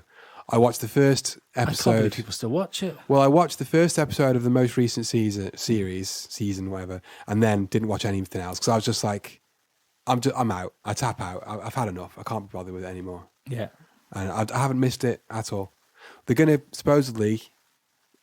This is not a spoiler because it's out there. Rick Grimes is leaving, so I might watch the episode where he gets killed off, which presumably is what's going to happen. Other than that, I don't miss it at all. I'm not bothered.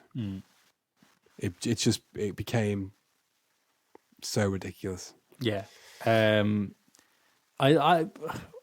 It seems to be the same thing all the time. I stopped watching it from at the end of the prison, I think. Right.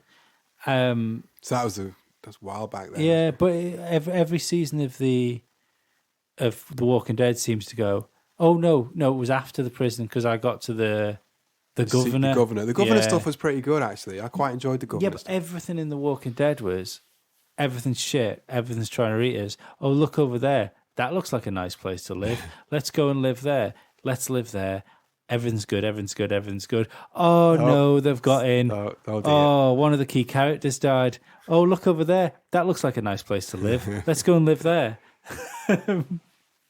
Yeah, it's like, how are they going to end it? It's the comic hasn't ended as far as I'm aware, so it's like they can't look to that for inspiration. But there's another TV series called Fear the Walking Yeah. Dead, which appears to be the same show. Well, I watched the first episode of that because it was free, because it's on AMC channel. You have to pay for that. So I'm Oh, dear. fuck that. But the first episode was free, so I watched that, and it's like, it's basically The Walking Dead but in a city. So, The Walking Dead is rural. Yeah. Fear the Walking Dead is urban. Basically, that's pretty much Right, the okay. difference, as far as I can tell, at least. Country File and Moss. Yeah. But speaking of TV, Better Call Saul has just restarted this week, and that is I need to watch that. that because is tremendous. That is excellent. I started watching that because I was late to the party with Breaking Bad. Yeah, me too. It had already finished by the time I watched it. Well finished. Yeah. And I think it's one of my favorite TV series of all time. Yeah, Breaking Bad was Yeah. excellent, and you can't imagine that Better Call Saul would be even close to as good as Breaking Bad, but Yeah. it is. Well, this was, but I think I went in too soon because I stopped watching Breaking Bad. It finished, and then literally like 3 weeks later, Better Call Saul started, and I started watching it straight away. I don't think I should have done. I think it was too quick. I think Breaking Bad's the only TV series I've ever seen that was that long that I don't think dipped in quality. Yeah, you're probably right. How many seasons were there? Do you know? Can you think? 6. Sounds about right. Yeah, because a lot of things they go on to for like 9, 10, and it's like by the time it gets to 8, 9, 10, it has gone a bit shit. Yeah. But I think they got out. Dexter fucked it. Well, yeah, Dexter was pretty good. I wasn't really that into Dexter. The missus was, so I ended up watching it anyway. I was massive into Dexter. And they did that thing with John Lithgow, didn't they? He was like he was brilliant. He was really good. And That- that was probably the peak. That might be the best season of television. Yeah. I can't think of another season of a TV show that was that where spoilers for the fucking 15-year-old show, when he went back to the house and his wife was dead in the bath. Yeah.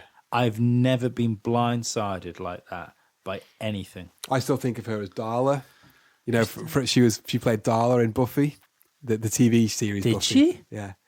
And I still think of her as Darla. So I was going to say, yeah. So when Darla was, Who was Darla? Who was she? Darla was blonde.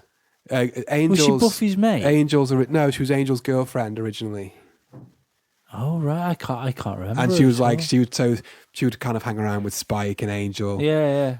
And so Darla, obviously she's not called Darla in Dexter. No. But that's what I think of her as. They're rebooting Buffy, aren't they? They are, yeah. And I think I don't really have an issue with it, although I'm not sure it's really necessary. I did enjoy Buffy, but again, I think it had finished before I started watching it. I didn't watch it when it was on. Oh no, I was well.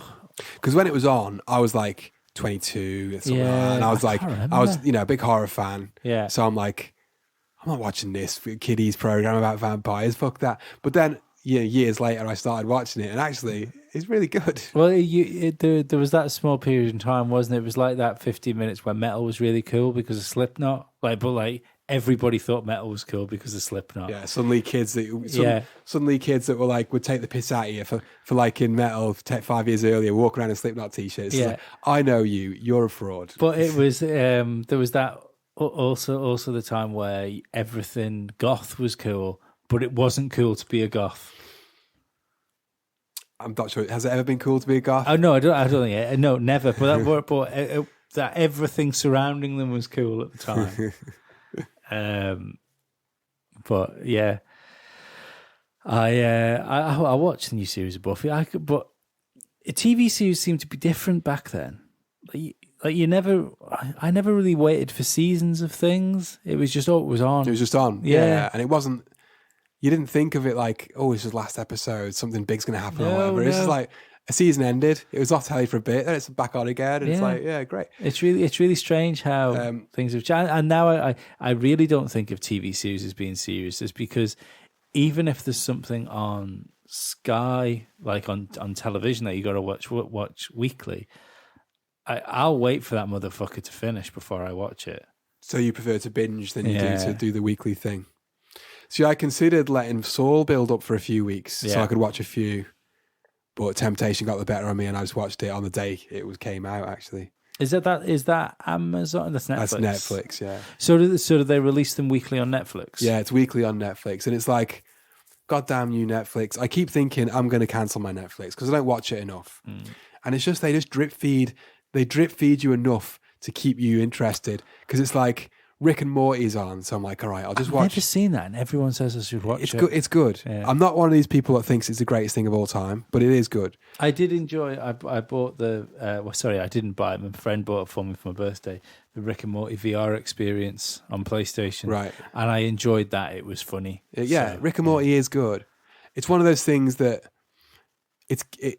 in the space of a minute, it'll swing from kind of gross out, fart humor or whatever, to incredibly profound meaning of life stuff, and it can turn on a swivel on a sixpence and change. Is it for grown-ups? Is it a grown-up cartoon? Oh, it's definitely not for kids. Oh, right. See that I always thought it was a Simpsons job. It was. No, it's definitely not for kids. I mean, it's colourful, and it's a cartoon and it's colourful, so kids might be drawn to it, but it's definitely not for kids. There's a lot of is it more of a Beavis and Butthead than a Real Monsters? It's very heavily influenced by Beavis and Butthead, I would say. Yeah, but have you ever seen the regular show? No. The regular show is for kids. It's on the Cartoon Network. It's not babyish, but it's not. There's no swearing. There's no kind of real violence or anything like that. But it's very Beavis and Butthead influenced. Oh, right. There are a lot of jokes and there are a lot of things in it that are there to appeal to humans, to adult humans. There's you let the mask slip there, didn't you? There are references to Motorhead. There are references to the Terminator. There's things, RoboCop jokes. Yeah. There's all sorts of stuff. And it's like, it's so underrated. Because people talk about, I know that there's this kind of infantilization where grown-ass men like to watch kiddies programs, and a lot of them people are into Adventure Time. Have you heard of Adventure Time? Yes. I don't think it's anything special. I've never seen it. I've heard of it. Yeah, I don't think it's anything special. But the regular show is the real deal. But it seems like it's kind of under the radar. Cool indie cartoon. It is. It's like the hipsters cartoon. But the other reason I mention it is because you mentioned Beavis and Butthead, and I was a big fan of Beavis and Butthead back in the day. Do you know what I watched for the first time this year, about 3 months ago, which I'd never watched a full episode before. And I said this, and people turned around to me and said, I don't even understand. In fact, one of the listeners messaged when I said this on a podcast that I'd never seen this show before. That I'm bracing myself. I just fucking took it for granted you were one of the writers. I'm bracing myself here. South Park. you hang on. So you're how old are you? Like 35? 36. 36. You're a 36-year-old British male. Yeah. And you've managed to reach 2018 or 17? Yeah, 2018. Without watching South Park. That is incredible. It's fucking ace. You've got to be in a party of one. Really. It's I mean, Laura's 30 this year. She's never seen it. She'd never seen it. That is amazing. That is amazing. Whether South Park is any good or not is irrelevant. The fact that you've never seen it is... I think it's fucking hilarious. See, I enjoy South Park. but I've not watched it in a long time, and I don't actively sort of seek episodes out on TV or anything. But I've just got it on like Series Link now. So there's always because I've not seen any of them. There is always South Park to watch on the TV because he just records them on Comedy Central. So there's about fucking Yeah, I mean, you 20 realise it episodes like to started in like '99, right? yeah. All my friends liked it. Like all my friends were into it, but like I So when think people are saying things like that you killed Kenny and stuff, you were like, "What? What is he talking about?" I was aware of what it was because of the cultural phenomenon. And respect my authority and all that. You were like, "What? What is he going on?" It was because we were sat upstairs and Laura had it on. I was like, fucking, and I just had this blanket thing of I don't like South Park, and then it was. Have you seen the iPad episode I don't know. where Kenny's mum? Sorry, not Kenny's. Where Cartman's mum wouldn't buy him an iPad. Oh yes, I have. Yeah, and I got to the bit. She'd been to the shop, wouldn't buy him the iPad. She buys him like some knockoff shit. Comes back, and he turns around to her and says, "Mom, can I borrow your lipstick off you?" And she sure, but why, honey? Because I want to look pretty next time you fuck me. I crumpled. Like I was just in fucking bits. And like I haven't stopped being able to stop watching it since. Like, normally you take me out for dinner before you fuck me. Yeah, that is quite impressive achievement to reach 36 without watching. It's great though, isn't it? Like it was like this with Breaking Bad. It's so good when you just miss out on something and then it's all waiting for you, like decades of stuff. I think. Yeah, it's like discovering a band who've been around since like the mid '80s or something, and you like got 15 albums to wade through. Well, this is it. This is how I'm looking at. What's that thing everyone likes at the minute with the big wall? The big wall. Yeah, it's got the dragons and stuff in it. Game of Thrones. Yeah, I've never watched Game of Thrones. No, I haven't. But I reckon in about 5 years' time, you get it. I'll be bang on it. Wait for it to finish.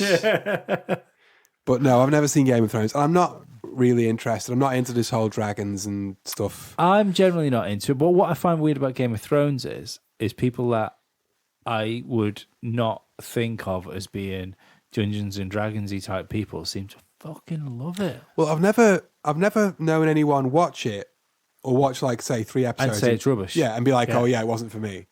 People who watch it just love it. So yeah.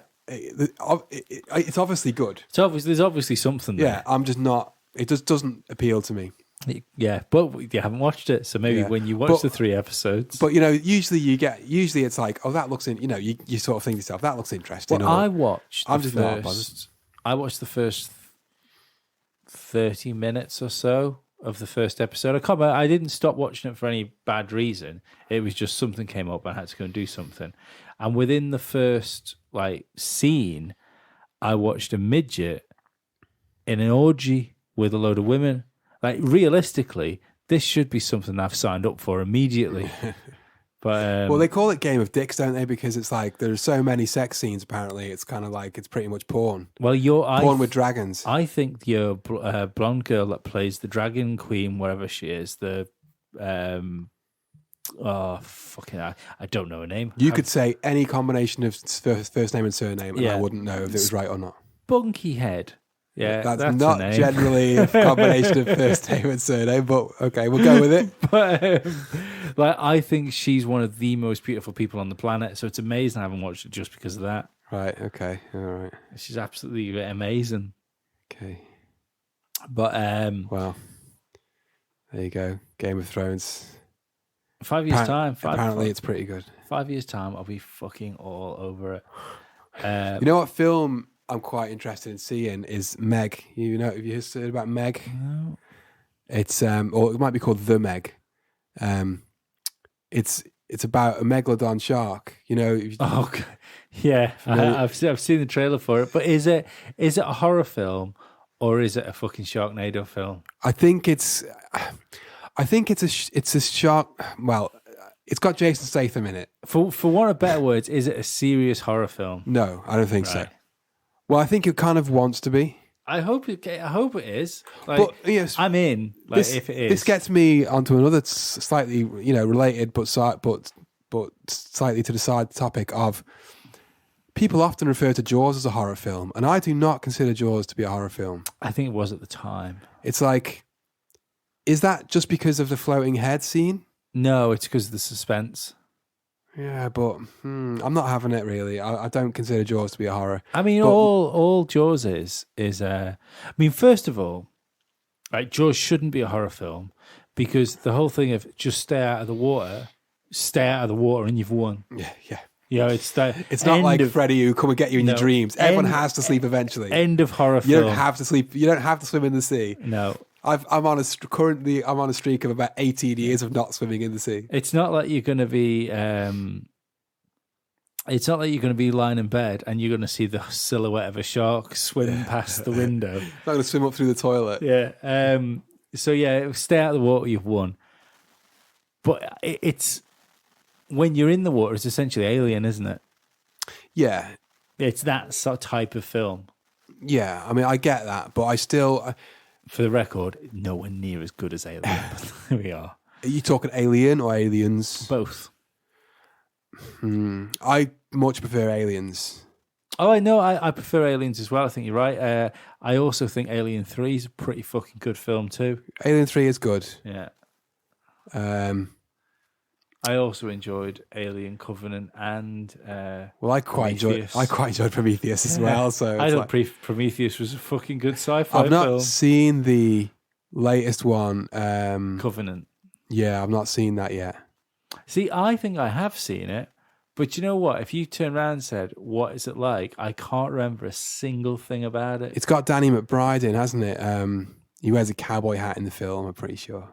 I think he does. Yeah, I remember some of the cowboy. Yeah, yeah. Danny McBride. I like him. So it's got that going for it at least. Is it? It's not a sequel. Is it a sequel to Prometheus? Yeah, well, it was supposed to be a trilogy, but that trilogy's done now because Disney bought Fox. So Disney Disney going to buy my house pretty soon. They're buying everything. aren't they? you need to get back to that before they do it. Yeah. If we don't look at this table long enough, it'll be in the same It'll fucking be Mickey property Mouse's of head. Disney. Yeah. I've been to Disney World now since we last spoke. Disney World is in Florida. Yeah. And well, they might as well rename it Queuing World, right? Should they? Yeah, it was the horror. Standing in Line World. It was the worst place I've ever been. Like with that, I thought it was the Magic Kingdom. Or is that what they call it? That's the same thing. Yeah, exactly. Thing, But so it wasn't, nothing. but it wasn't magic. Nothing magical about it. It was. Yeah, I think your money horrible. magically disappeared. Epcot's weird. Epcot's so strange because Epcot must have been fucking amazing in 1984. In like 1986 when it opened or whatever. Oh, it must have been fucking incredible.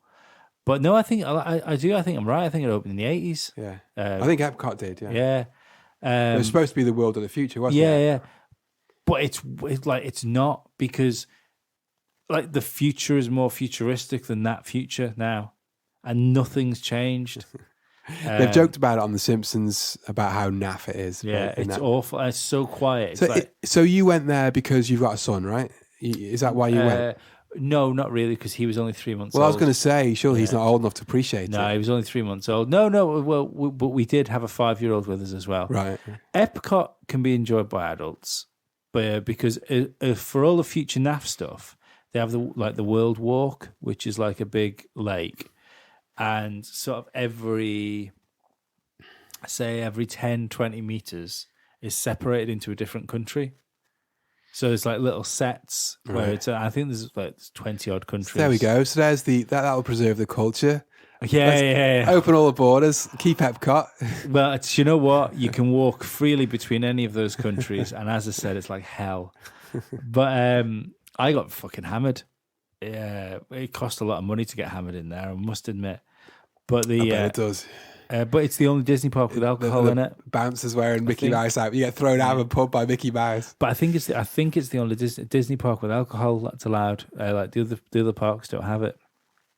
But you can you start off in Britain. I think it's the first country that's there. So I had a pint of bitter in Britain. Then we walk. So what is their vision of Britain? It's all like old, jolly old England sort of thing. It's not like it's not like skinheads beating each other up. I hope you're not suggesting that it's That's what in England some is like. in some ways racist. because you see a red telephone box, a beefeater, Yeah. somewhere that looks a little bit like a country manor, Right. a little outdoor stage with a Beatles tribute band playing, which seems to be playing at all times, and a Harry Ramsden fish and chip shop on the corner. Okay, it's basically like an WWE pay per view that Yeah. takes place in England. So yeah, I was ID'd as well. Oh well, they call it carded over there, don't they? You got Yeah, carded. but you know what the shit thing was? I was ID'd by an English person, and He's obviously lived in America too long. He's but forgotten. I had my driver's license with me, and he looked at it, he said, "I don't think we can accept this." To which Lee looks at this guy and said, "So where are you from?" He said, "I'm from Manchester." I said, "Don't tell me you don't know where the fuck the Isle of Man is." And So he was going to say like this is some kind of made-up yeah, country. yeah. And then all of a sudden it seemed to, oh, hang on a second, I'm being a cunt here. And then everything was fine. But yeah, then I had some sake in Japan. Right. Then I had some pink champagne in France. Okay. And Did you go to Greece and have some ouzo? I can't remember. Or to Russia be and fair. have some vodka? There was definitely some Russian vodka had to be had. But yeah, like I just kept having a drink at every available opportunity. Yeah, I was fucking hammered by the end of it. But the Magic Kingdom, I've never been somewhere like the walk up to the place was ace. Like the walk down through Newtown or whatever it's called or wherever the Boulevard, which you've got like Disney shops. It's just a big fucking exit through the gift shop, if we're honest. But it's quite cool. Then you walk up to the castle. Castle's much bigger than you think it will be. Right. Can you go inside the castle? No, you can't go inside the castle. Oh, that's disappointing. But most people turn around and say, oh, yeah, the castle's much smaller than you imagine it is. It was much bigger than I thought it was going to be. Is it taller than you expect? Yeah, it's big. It looked like a fucking castle. So you go through the castle, and then that's where all the shit goes down. Like you walk in, and the first thing you see is a big, like round, like merry-go-round. They're like huge fucking thing. Yeah. Now, because the Disney now run at say like 150,000 guests a day, yeah, where it was originally How built, much did it cost to get in? it's about 100 quid. That's a lot of money. It is a lot of money. Every day. But the thing is, it's got they have like I think it's 100,000 guests they're allowed to have now. Yeah, it was originally built for like 50,000 people. So I wish I took a picture of it. Actually, I don't know why I didn't take a picture of it. You know those pictures of like bicycles in Beijing, Yeah. where there's just It's thousands just of wall them? to wall bikes. Imagine that with prams. I no word of a lie, because there is nowhere, because the place isn't designed for that amount of people. There's nowhere for the prams to go for when the people are taking the children onto the rides. Right. So it's just like fucking Mad Max for prams. I'm surprised. So the dads, they organise like pram races and Yeah. shit, pram jousting, like pram Mario Kart. Luckily enough, we got in there and we got, have you heard the ride, It's a Small World ride? Yeah. Yeah. Well, that's the Disney thing, isn't it? So it had a 40-minute wait time for it. By far as I'm aware, that's pretty good. That was right? pretty good. So we queued up, we went on that. Bag of shit. Scariest ride I've ever been on. It's like eugenics, the ride. It's your dream, actually, because you go around all these different countries and they all sing "It's a Small World" in the individual countries. Is that the song that goes, "It's a tiny, tiny world"? Yes, that's the It's a- motherfucker. I only know that because Family Guy did an episode about it. And they all sing it in their individual language. So you go through Russia, they're singing this song in Russian style. You go through China, singing it in China style. Then towards the end of the ride, the world comes together. So whereas all these models have been in like their country's garb, singing in their own language, you go through where the worlds come together. Everyone's wearing white. They're all singing in English, and there's no like all the clothes are the same. They'll put on a grey jumpsuit. It's like, this yeah. is the uniform of the future. It is. It's fucking 1984, and like it was fucking terrifying.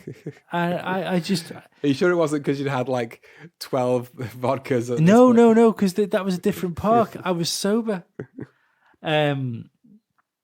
Yeah, there was, and then I had to wait 2 hours to go on the Ghost Train ride. What about Pirates of the Caribbean? Did you go on that? Is there a Back to the Future ride now?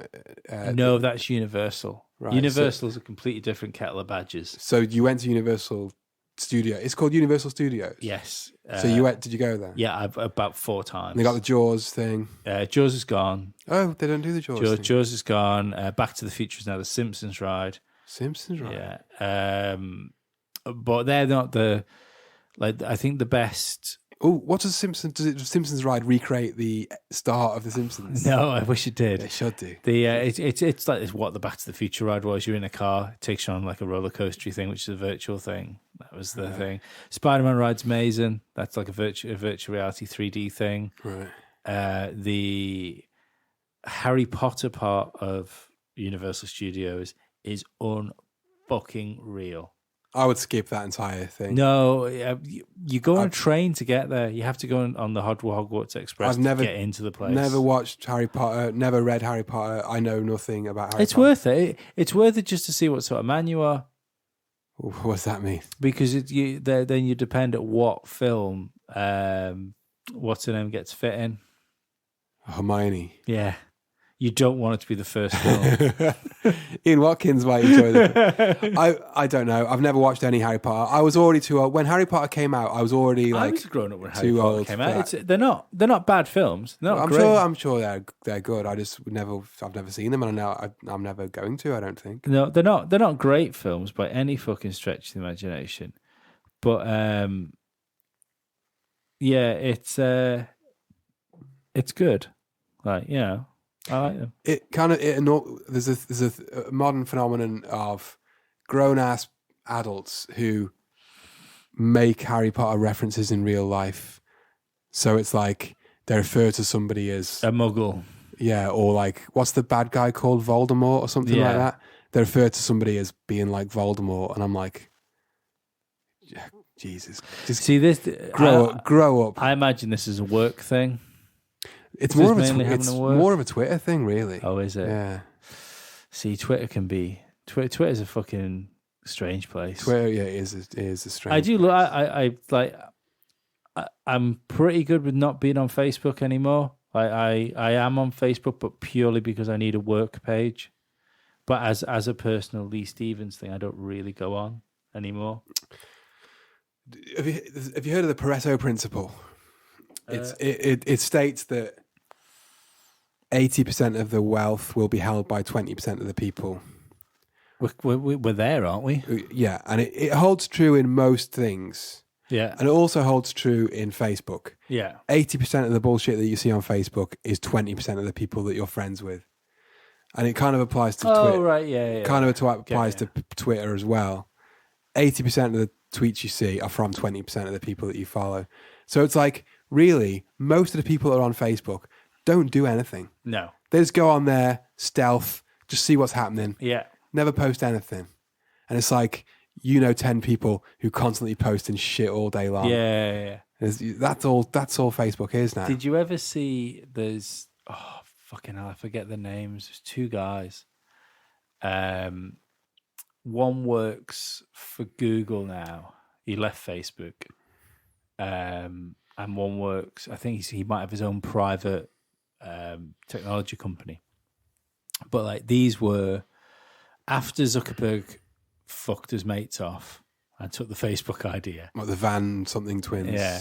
The these were 2 of like the foundation guys that were in there, which from what I gather did like the nuts and bolts coding of how the platform was going to be. Yeah.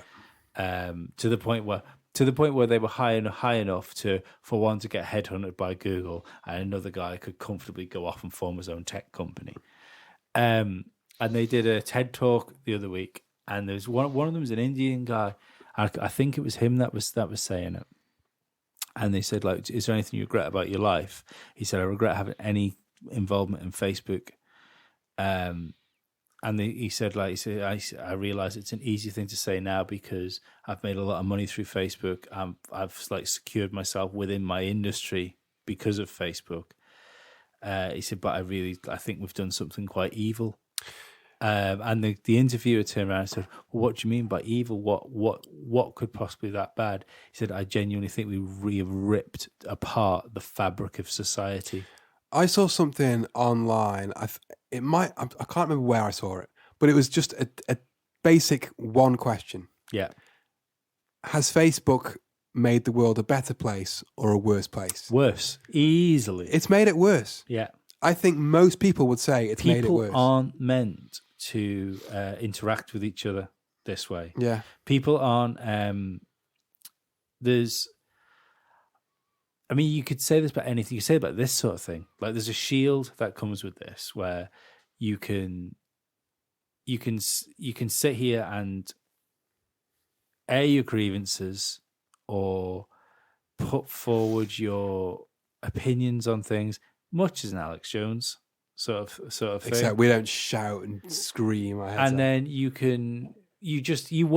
wait for. Obviously, I like it whenever we do a good show. Like, you'll get little messages from people saying, "Oh, I really enjoyed this, really enjoyed that." That's all very nice. If you say something like when I was accused of being alt-right, that someone's not going to hurt, not going to get involved with, then you get that back. But there's still a certain shield that comes with this, where or maybe it's just me as a person, I can just fuck that sort of criticism off, for stuff. See, I think if someone was to tweet and say, "Listen to the show this week, I hated your guest," I think I'd be really upset about that. Yeah, I don't know. I'm not sure. I don't think. See, the way I look at it is the way people should look at the world more. There was someone got in touch about this show and they weren't happy about something we were talking about. It was nothing crazy. It was just there might have been too many swearing. I might have referred to somebody as a cunt, something like that. And I messaged the person back saying, "That's fine. This show isn't for you then." And that's just the way I look at it. It's just not everything has to be for everybody. Yeah. I fucking hate folk music. I don't think folk music should be banned, but I just don't like it. So you don't like Bob Dylan? Not really, no. You don't like Neil Young? I like Rockin' in the Free World, but I don't think that's a folk song. What about like Terry Reid? I don't know who that is. Simon and Garfunkel? Not really. Oh, God. I love all those artists, especially Simon and Garfunkel. I did like Donovan. You like I Donovan? went with my dad to watch Stills and Nash. I thought they were pretty good. No Crosby? No, there's no Crosby. Or Young? No. Just Stills and Nash. But eventually it's just going to be Nash. But they sounded more like fucking Steely Dan than they did Crosby, Stills and Nash. Okay. I really like Steely Dan. But besides that, like what I mean about Facebook is it's fine it's fine doing something like this because this is a bit like doing a band. So if somebody doesn't like it, then they're not liking your creative output. Yeah. But on Facebook, people are reacting that way, like they'd react to a band they don't like, or they'd react to a politician they don't like. But they're not attacking like a person that might be equipped for that. They're attacking Dave, that's a fucking carpenter down the road, or Jane that works in Spa. Yeah. And they're saying the kind of shit they would never in a million years say if they saw them in the street. They were speaking to them in the street or in a pub or something. Never in a million years would they say the kind of shit. No. Like I've added like perfectly innocent comments on things, like say, on like Metal Hammer's page or whatever, wrestling page. Yeah. And I've added a comment like whatever, and you get like people are coming back and it's like they come back with like this really sort of not vile or it's not going to make me want to kill myself, but it's like You would never say that to me if we were talking about this in the pub or at work or something. I've got the perfect example of this from about 2 hours ago. You've been upsetting now. No, you should be loud online. Nobody will. I was talking about something Formula One related. Right, I know nothing about Formula One. There's- Other than it's boring as fuck. Something had been posted on Autosport saying that if Formula One wants to use electric engines as opposed to fuel engines, Yeah. they would need signed off permission from Formula E, which run the electric formula, because of a deal. I personally think that these things are far too complicated for idiots like me to understand, and I'm sure there's plenty of loopholes in all that bollocks. Okay. So I posted something like that saying, like, well, why? To which this guy replies, because obviously it was an article I was replying to. Now he said they have an agreement with the FIA to only use the electric to be the only electric series for the next 10 years. That's fine. That's all what you need to say. Yeah, that's reasoned and What he ends with at the bottom informed is comment. clearly reading is very hard. People they've always got to take it too far. They've always got to be a dick. So it goes back to what I said before. Just don't be a dick. The first bit was fine. To which I replied, clearly being polite is too. Yeah.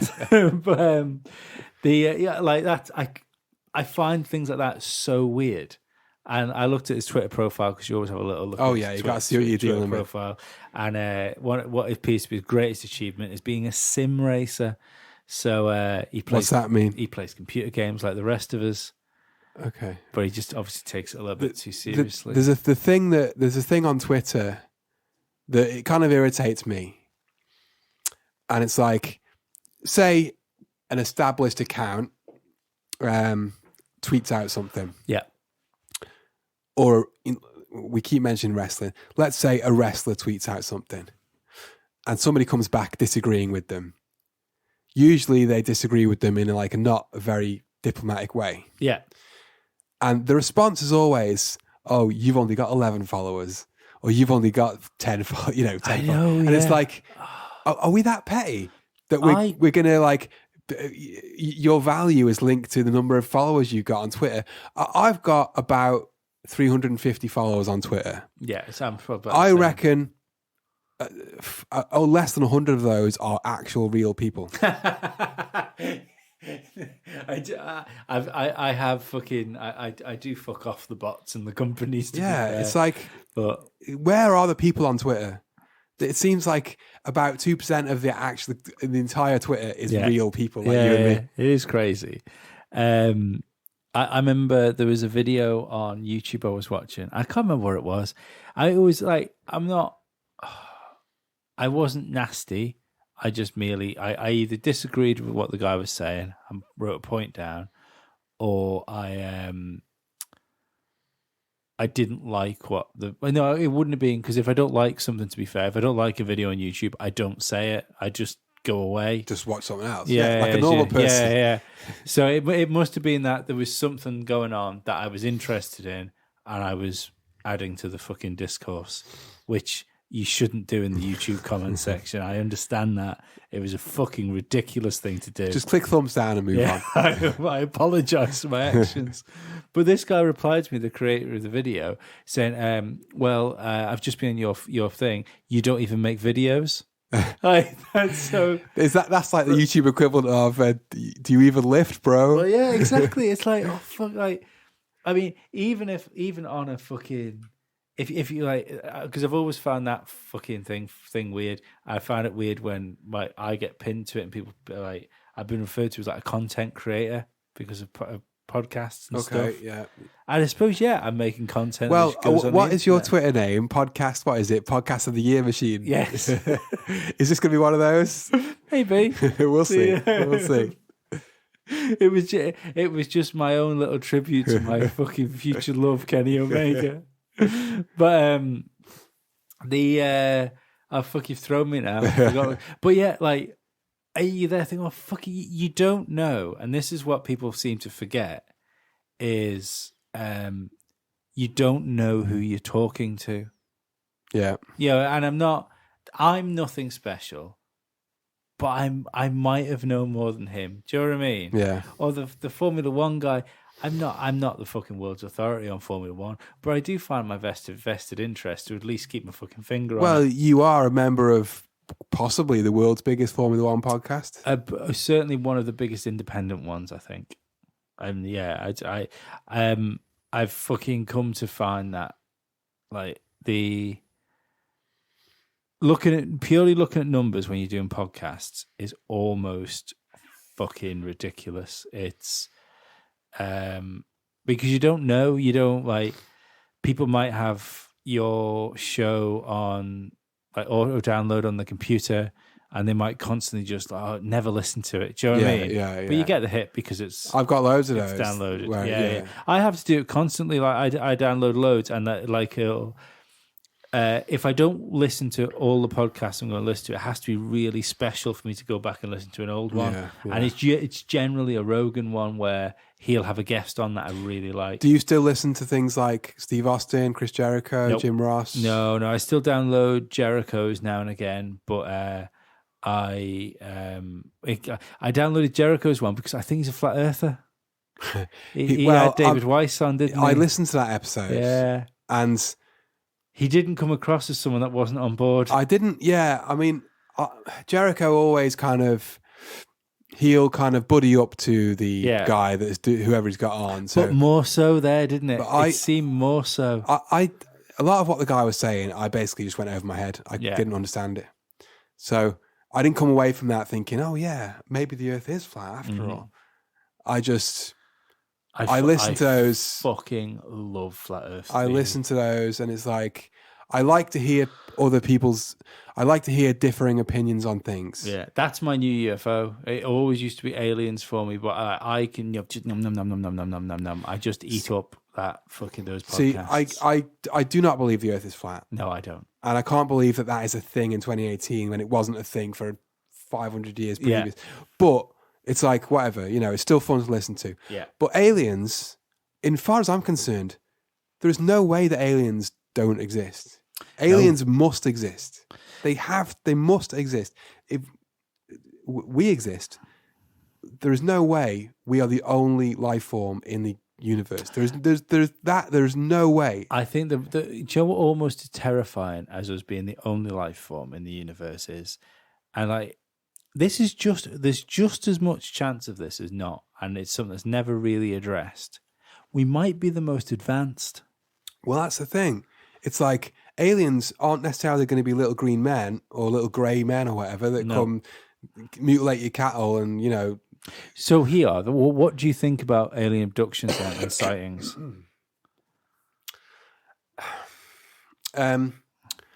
See, I believe in physics and I believe in science and I believe in reason. Right. And I believe in light years, and I believe that it's probably most likely that aliens won't have come to Earth because they don't know that there's any reason to come to Earth. There's nothing special about Earth. Not because of our sweet, sweet bovine they can finger. There's nothing special about the Earth, really. So I don't think there's any reason why aliens would come here. Even if they have... There's nothing special about Mars, so Even why do we want to go there? Well, in the name of exploration, in So the name of science. But that's why they'd want to come next here. door, isn't it? It's next door. It's not hundreds of light years but away. if we had the technology, we'd go further. The theory goes that alien civilizations will reach a point where they destroy themselves. Yes. So they will destroy themselves through nuclear weapons or through pollution or through, something like that. I think that whole theory is put there to make us feel better about ourselves. Why? Because we haven't destroyed ourselves yet. No, because we seem to be on the path to do it. Oh, we are on the path to doing it, yeah. No, but that's what I've done. So that I don't believe that it's when we look for planets in the Goldilocks zone, for instance, there's I don't believe that's where we're going to find life. If we find life outside this planet, it's going to be fucking silicon based or something. There's no. Well, it makes sense that we will look for life in the conditions that we came about. Yeah. That makes sense. To But me. for us to just think that that's where life has to come from, Oh no, and that yeah, everything has to evolve in the same way and come to the same fate, well, massively arrogant. I think given the age of the universe, Yeah, the chances of an alien civilization being at a point where they can contact us either through messages or by visiting us yeah, at the same time as we are at a point where we can receive those messages is pretty minuscule. They either haven't reached that point yet, or they've destroyed themselves, so they no longer exist. So you're in the camp then of you don't think any of the things that are seen or reports are like or are non-human. If you put a gun to my head, probably yeah. I 100% believe in aliens. Yeah. 100%. But whether they have visited Earth or do visit Earth, I'm pretty skeptical about that. Yeah. Have I told you about the two cool things I saw? I don't think, probably not. I don't think so. Years ago, like this is three really. I've got pictures of one of them. I was coming home from the pub one night. These stories always begin that way. Yeah. This is the only one that starts with booze actually. And as I was looking up at the sky, there was a big bright star in the sky. And as I was walking, I thought, "Fuck, that's moving." I was trying to work out whether it was me moving or it moving. So I stopped, and sure as it was moving out to sea. When was this? How long ago was this? About 10 years ago. 10 years, say. Okay. Maybe slightly less. So I run home, grab my camera, which had quite not an amazing zoom, but a decent zoom. I had like a 200mm lens on it. And I ran out to the back garden and I took about 5 pictures of this thing before it disappeared out of range. I'm not a photographic expert, yeah? But I do know that when I took a picture of this thing and the trace was, say, it came out like a big worm sort of thing. So that means over the course of that one shutter frame, yeah, it's covered that amount of distance. Okay. Like it's squiggly. Yeah. That squiggly motherfucker was shifting. And so you don't think it actually was a worm type? No. I think it was a thing that was moving I mean, when you look at the height and what the distance were apart, that thing must have been going at thousands of miles an hour to cover that distance over one shot. So camera. What you've seen there is literally an unidentified flying object. Oh, absolutely. Yeah, absolutely. And then I was coming home from rehearsal one night and I saw a big green ball in the sky. I remember saying to Jeff, who was driving, I was saying, "Look at that. That's fucking crazy." And this fucking thing came flying across. And all he saw was something out of the corner of his eye. But I saw the whole thing of it disappear. And then the next day, I went into work and turned to my mate who was working with it. "You never fucking guess what I saw last night." To which he replies, "Was it a massive green ball in the sky?" Well, yeah, it was. About 9 o'clock. Yeah. He said, "Oh, I did as well. Stood outside having a cigarette." And he saw the same thing down the quay, which was pretty weird. Right. Okay. And the other one was with my mate who had he's a big aviation guy. And there was a jumbo, some sort of jet that went across. And he looked at it and said, "Oh, that's a XX fucking 748, whatever it was." Yeah? Army experiments. And as we were looking at it, this J-shaped silver thing sort of came out of the back of the contrail and fucked off past the thing. Okay. So 3 unidentified flying objects, yeah.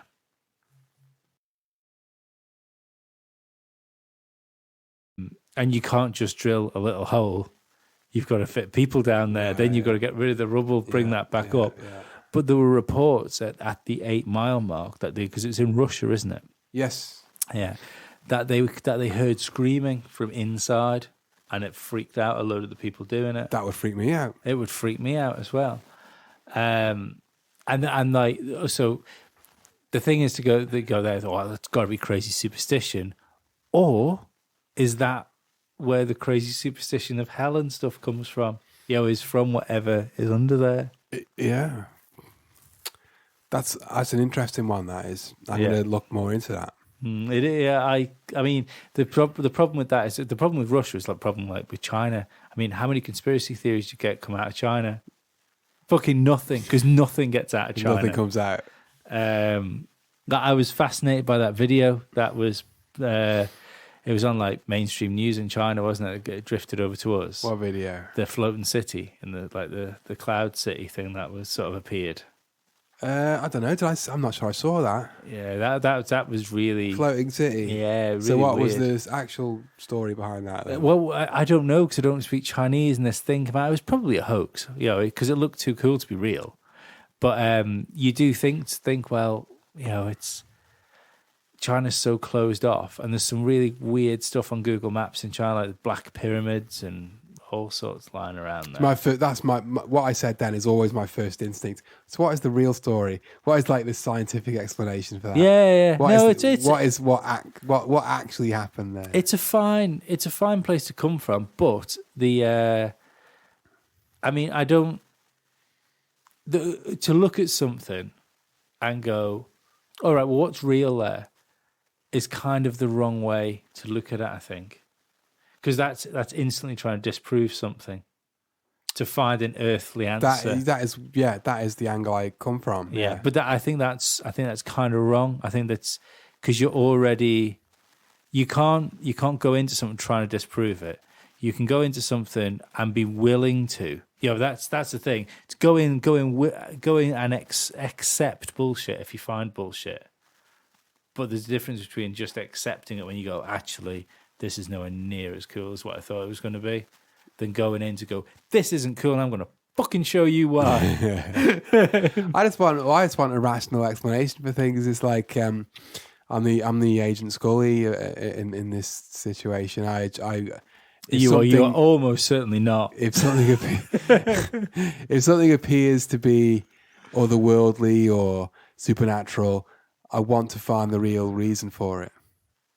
Well, not find the real reason, but I want to understand the real reason for it. Yeah, I mean, I know what you mean, and I think I'm probably the Fox Mulder of the situation where I've done a bit of porn. I got a big willy, but no. Apart from that, your sister got taken by aliens. No, you're a sex addict. Like, I want it. Like, I'd like them all to be real. I'd like the Earth to be flat.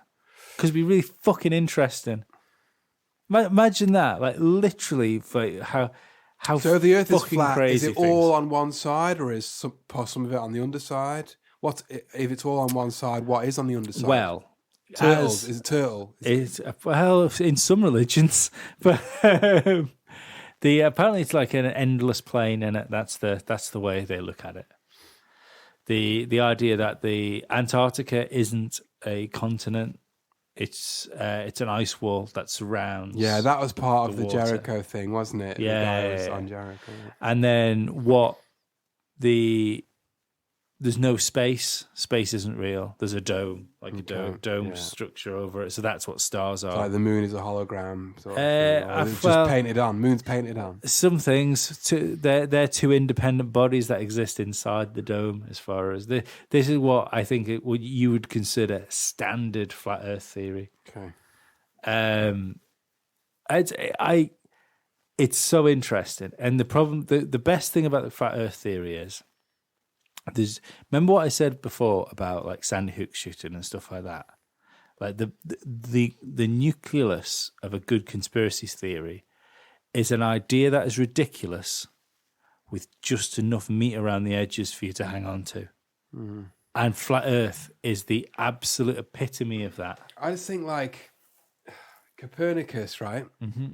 Copernicus was a great scientific thinker. Yeah. He changed the changed the world. Oh, it's crazy. Yeah. And yet some guy with no qualifications or whatever Yeah. could just come along and be like, no, that's wrong. Yeah, it's wrong. And it's like, no, this is not how I want the world to I know, work. yeah, no, I totally agree with you. And like I say, I don't think the Earth's flat. What I do find confusing is the amount of photographic evidence of things that you can see that are past curvature. I find So that you got a good camera, you can zoom in and see. yeah, and you see things you shouldn't be able to see.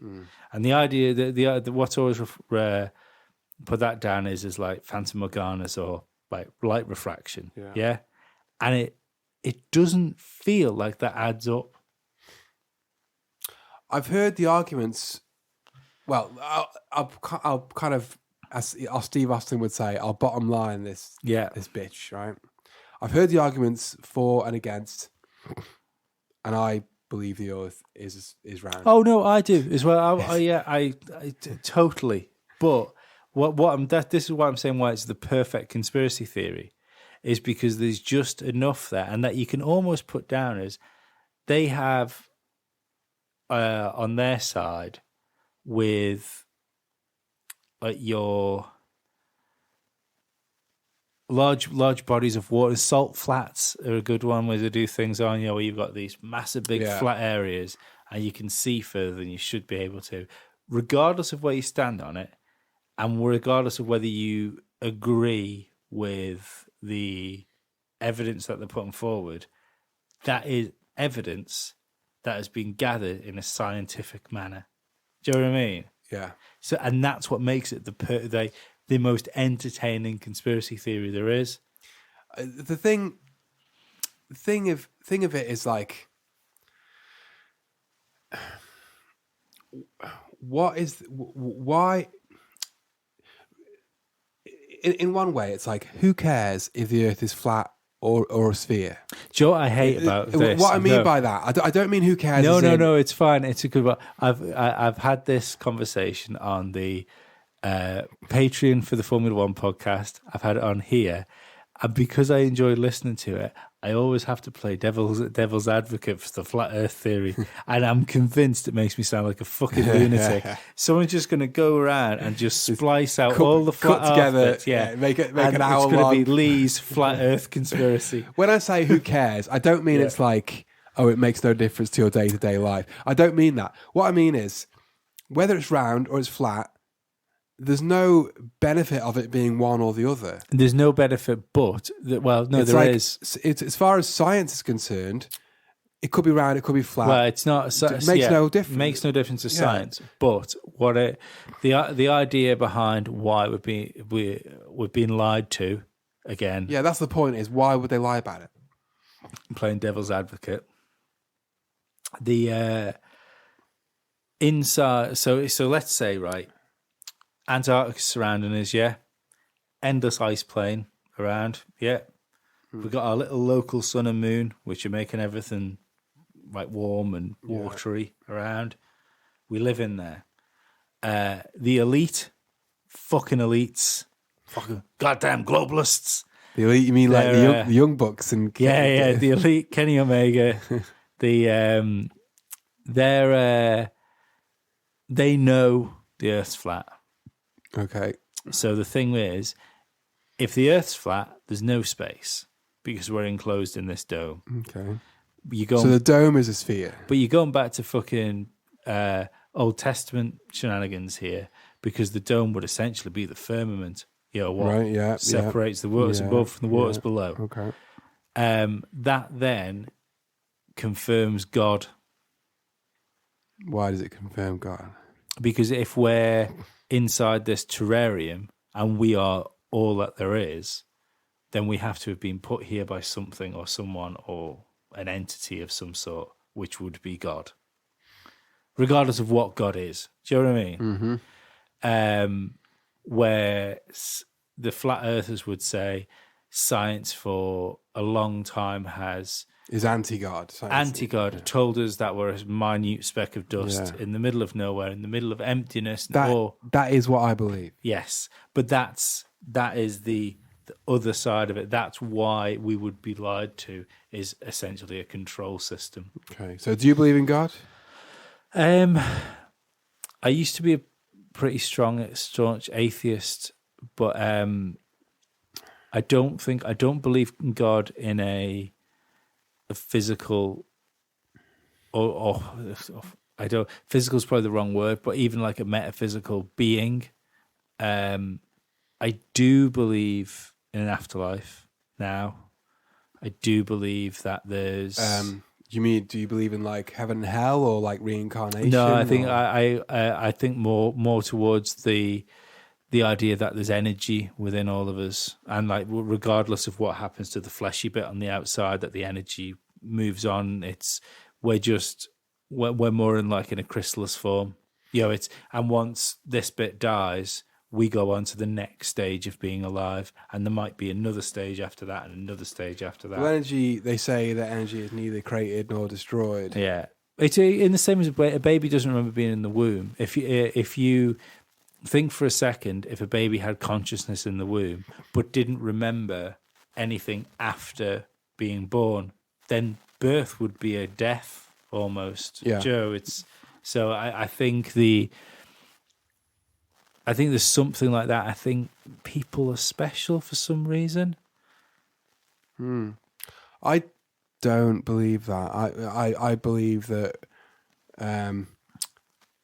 there is no God, there is no Satan, there's no heaven, no hell, no afterlife. Yeah, we are here, and then we don't exist anymore, and that is literally that. Chemical chance. I believe in chemical chance. I believe in the randomness of nature. You ever taken hallucinogens? Yeah, maybe. See, that's something I'm more interested in now. I love like the synergy between certain people's like that have taken like ayahuasca and DMT. I've never done anything like any of that. I've never heard of ayahuasca before. What is that? It's a cactus, I think, isn't it? Isn't it a cactus? Well, I've heard of peyote. That's a cactus. No, it's not. It's not a cactus, but it's. I know ayahuasca's a plant. It's essentially where you can get DMT from it essentially. I don't know what DMT is either. Oh fucking hell! Dimethyltryptamine. Sounds like a kick-ass German techno band to me. Well, you make DMT in your brain, like you make that anyway. Right. But there's certain things you can which makes you take more of it, which have like an acid and a hallucinogenic effect. But it only lasts for like 7 minutes, and it's a very clean in and out sort of thing. But where that 7 minutes can feel like a longer time. Okay. But there's a lot of the same thing of people where they'll take it and they'll take it and take it, and you seem to be able to get better at taking it, where you'll go further, where people will just be like I was when I took a load of mushrooms. But there's so many like stories from people that don't know each other where they feel like they're breaking through something, and then they're met by beings, and I don't believe that's just fantasy. Beings, non-human, like energy type people. All right, like Mr. Burns in the X-Files. Like Mr. Burns in the X-Files episode, yeah. But I think there's lots of frequencies going on. Okay, I can get down with that. Things like dimensions, frequencies. Yeah. That I can jive with that, as they might have said in the 50s. It's like I may or may not have done LSD in the past. I may or may not have smoked a load of weed in the past. Yeah. I may or may not have been arrested for weed possession and other things in the past. I may or may not currently be doing community service for for said offences. Do you know what?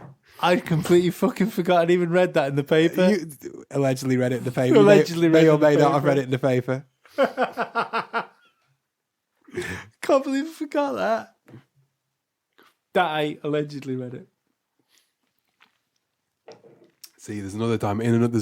I do believe that there's another dimension where that didn't happen, and my Sundays are just free. I can do what I like on a Sunday in another dimension. I think that's such a fucking crazy thought. You know, the idea of like the infinite universes. I love that. That might be my favorite theory. Yeah, and it's like right in somewhere there's another universe where we're sat here, and everything is the same. The computer's the same. Yeah. The foam pattern's the same. You're wearing the same T-shirt, but we've got cans of Carling instead of bottles of Carlsberg. That is what. This is the theory that I love. Every decision that you make, no matter how Is a minor, branch. Yeah. is a branch. So you've got a green T-shirt on. There's another dimension. Everything's exactly, but you've got It's red. Yeah, exactly. Yeah. And it's like I love that. I Yeah. love that because that means there's a dimension. Well, I'm Batman. Yeah, there's a dimension where I'm like Prime Minister. There's a dimension where I invented Facebook. And to back this story up, there's a dimension where Donald Trump is president. Oh shit! We happen to be living in it. And there's a dimension where I am WWE champion. Yes. There's a dimension where I died years ago. You know, in fact, there are millions and millions of dimensions where I don't exist because I died one day or the next day. Or More the next day. importantly, there's a dimension where everything is exactly the same as where it is right now, apart from the fact I'm Kenny Omega. See this, I love this because it enables us to dream. It enables us to Yeah. put ourselves in a position that we're not in now. And this is one of the good things is the fact that for good or bad, I think it's bad because I think there's a certain arrogance that comes with science, regardless of what science is supposed to be. I don't think it quite is. I think it's the further we go on, the more of a religion it becomes. Hence the look you give me right now, where you're closing your arms off, your shoulders are tightening, because that's exactly what a Christian would do if I turn around and said God's not real. Well, you'd say that all day long if you, as much as you like. But I think there's, like I said, I think there's an arrogance to go along with it. I think it stops people dreaming.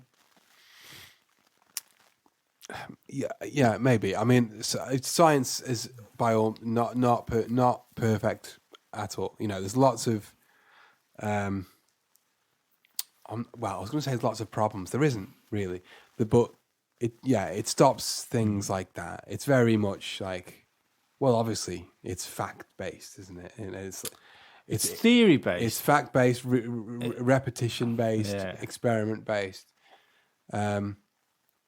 But I like to think there's I think some of the foundations, some of the foundations of things are shaky because there's just as many miracles in science as there are in religion, where you can go, right, well, we're not sure about this, but this, and this work if that happened. What that being what? Well, Big Bang would be a good start, very good start. Well, surely you can understand the Big Bang comes from a logical place. It doesn't, because it comes from nothing. Nothing. Well, comes I mean, there is absolutely no evidence that ever anywhere that energy can come from nothing. Well, it's not that energy comes from nothing. It's that there is evidence that the universe is expanding. Edwin Hubble proved that. Mm-hmm. And he got a big-ass telescope named after him for his troubles. So all they've done is hit rewind.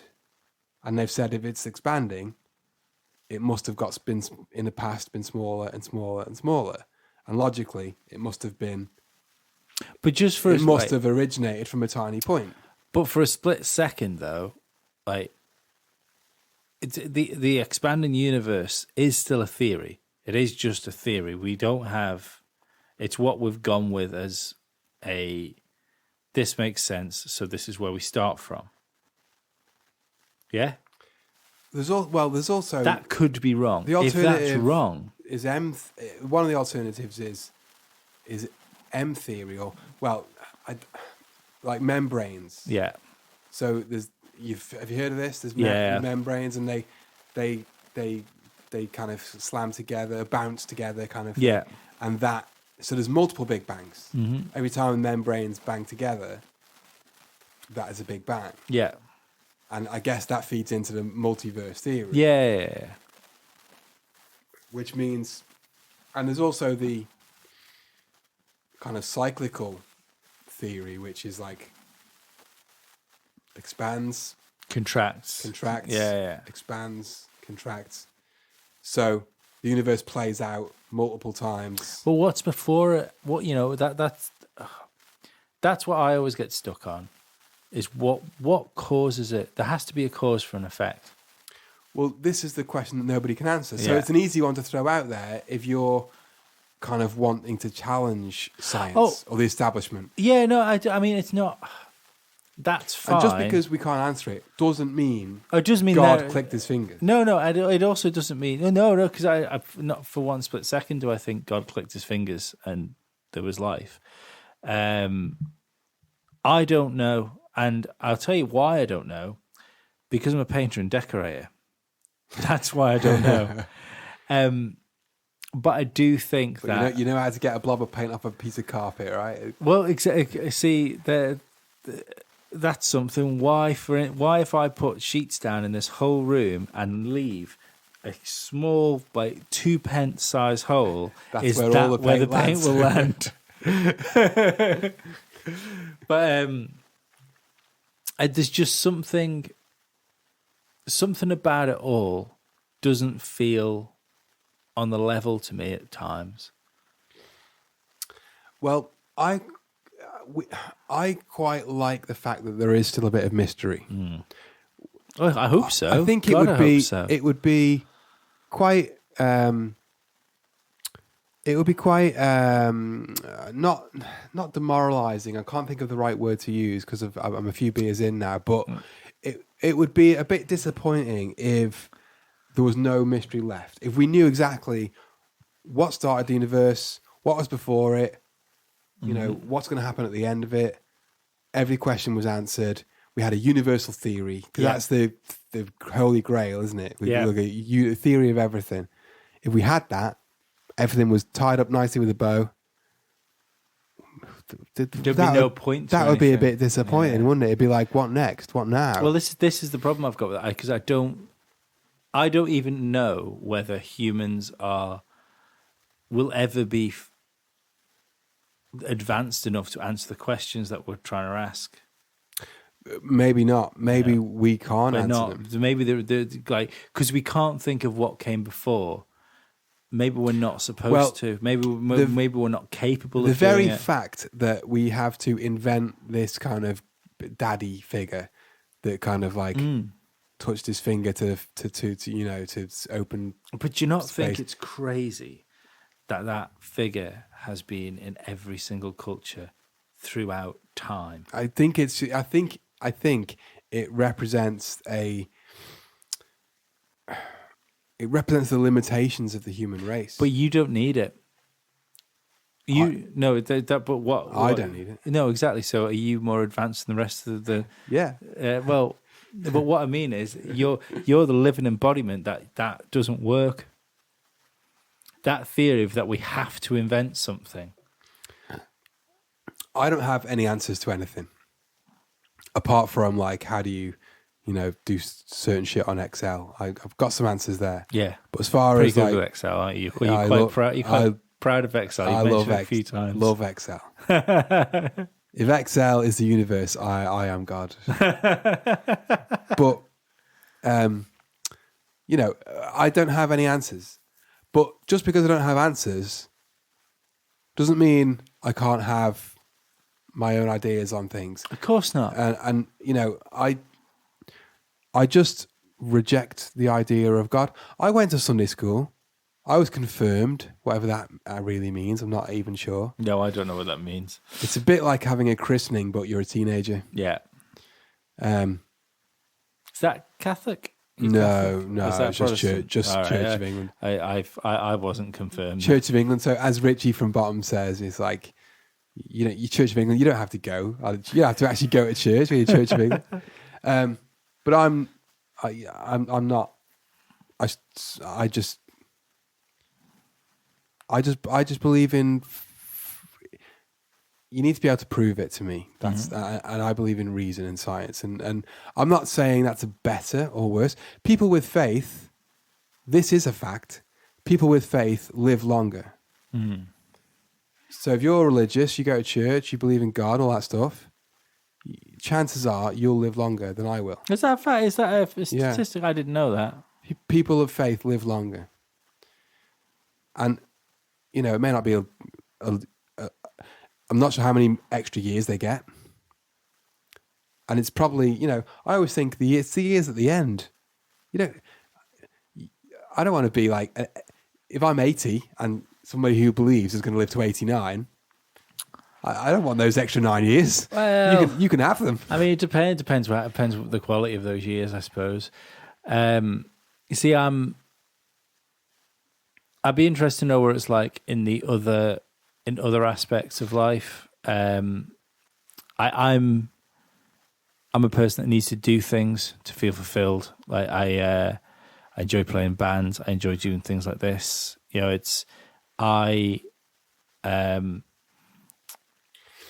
without sounding like a knob, I need more than Strictly Come Dancing every Saturday to keep You've heard of like ABC, doable goals. Have you heard of ABC? And people, salesmen talk about ABC. Yeah, and for them it means always be closing. Yeah, so always be closing the deal, that sort of thing.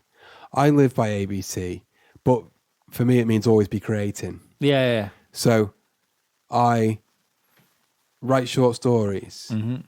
I used to podcast and currently am podcasting now. Yeah. Just a one-off, I understand that. Me and another mate, we're writing a film. Oh, nice. And it's like, it doesn't matter if it's... I also do a I love the classic 3-box cartoon. Yeah. Like Garfield or Dilbert or whatever. Yeah. I love a 3-box cartoon. So I also do a 3-box cartoon. And it doesn't matter, it literally makes no difference to me if it's good or bad. As long as it's creative. I just want to do it. Yeah. I just want to do it. But I don't care if it's shit. I think this is what I mean. I'd love to see the statistic on things like that, because I think you'll find that people that, for want of better words, people that make themselves things to live for will live longer. Yeah, you're probably right. Yeah, because it's very easy to say, well, sportsmen seem to live quite a long time. You know, unless you're an 80s wrestler. Yeah. But you'll get like motor racing drivers, which will live like well into the 90s and stuff like that. I don't think it's just a fitness thing. I don't think it's a money thing either. I do think money has a lot to do with it. But when you look at like these old sort of like rich businessman family people, like a Rothschild or something like that, and obviously the conspiracy theorists will say, well, they're eating babies' hearts to stay alive. But the more like reasonable conspiracy theorists might say they've got access to better medical facilities. Yeah. But I think on top of that is, right, regardless of what you think about the character of these people, like a Murdoch or something, they have a vested interest in what's going on, and along with a vested interest, they have an enjoyment in what they're doing. I think that's the main. That's the elixir of life, is passion projects, and if you can do your passion project and fuck work off, that's probably going to be the most fulfilling life that you can possibly lead. Well, the best thing is your work is your passion project. Exactly, right? Yeah. So, but for those of us that probably can't do it, then we've just got to make our passions at least viable, and then that might just make our fucking day-to-day grind slightly more palatable. And on that note, I've probably depressed every single person out there. But go and do something. Go and do something good. Don't watch Strictly Come Dancing. Yeah, do ABC. Remember. Go and paint a picture. Write a story. Yeah. Do just draw a picture. Do something. As always, you can follow me on Twitter at @ItAllShunt. If people want to speak to Steve, That sounded like it's all shunt. It's a total shunt, Yeah. isn't it? Yeah. I'm helping you out there. thank you. Although if they listen to you regularly, they know. They'll probably follow me on Twitter. If you want to follow me, God knows why, but Steve G May. Yeah. The G stands for gorgeous. As normal, we have a Patreon which you can go and subscribe to, which helps keeps the lights on. It should be a must. Not that we are must see audio. It should be a not the director's cut this week, but as Martin is in Liverpool playing with musicy stuff, that'll be next week. So as soon as we stopped recording this podcast, we're going to record another podcast where me and Steve are going to catch up on wrestling stuff. So if you want to listen to that, then go over to Patreon, sign up to our Patreon, and then you can listen to that podcast as well as all the other content we've got up as well. So thanks very much, and we'll see you next time. Thank you. Bye-bye. Hey everybody, thanks for listening. I'd just like to give our patrons a quick shout out. I'd like to thank Aaron Bradley, Andrew Hicks, Barrel Bob, Brian Christensen, Dan Holmes, Dave Stevenson, Gemma Reed, Jeff Sharp, GWBM, John Daly, Jordan Holmes, Kieran Thompson, Mike Hughes, Steve Carroll, and Wayne Hines. Thanks all very much. Like, as I keep saying, you guys are keeping the lights on around here. As usual, as I said at the beginning of the show, we have another Patreon podcast there, should you choose to go and listen to it. As I've said at the beginning of the show, it was very wrestling heavy, so if you are into WWE, I think we spoke a little bit about World of Sport as well. You'll probably enjoy it. Next week, we'll be back to normal when Martin gets here, and we'll be doing another Not the Director's Cut, which I think is going to be Street Fighter is our Patreon-only show for Not the Director's Cut. I was having some chats with people last night. I think we've got some really good guests on the horizon for you as well, so it's all looking pretty good in Must See Audio Town. I hope to speak to you all soon. Goodbye.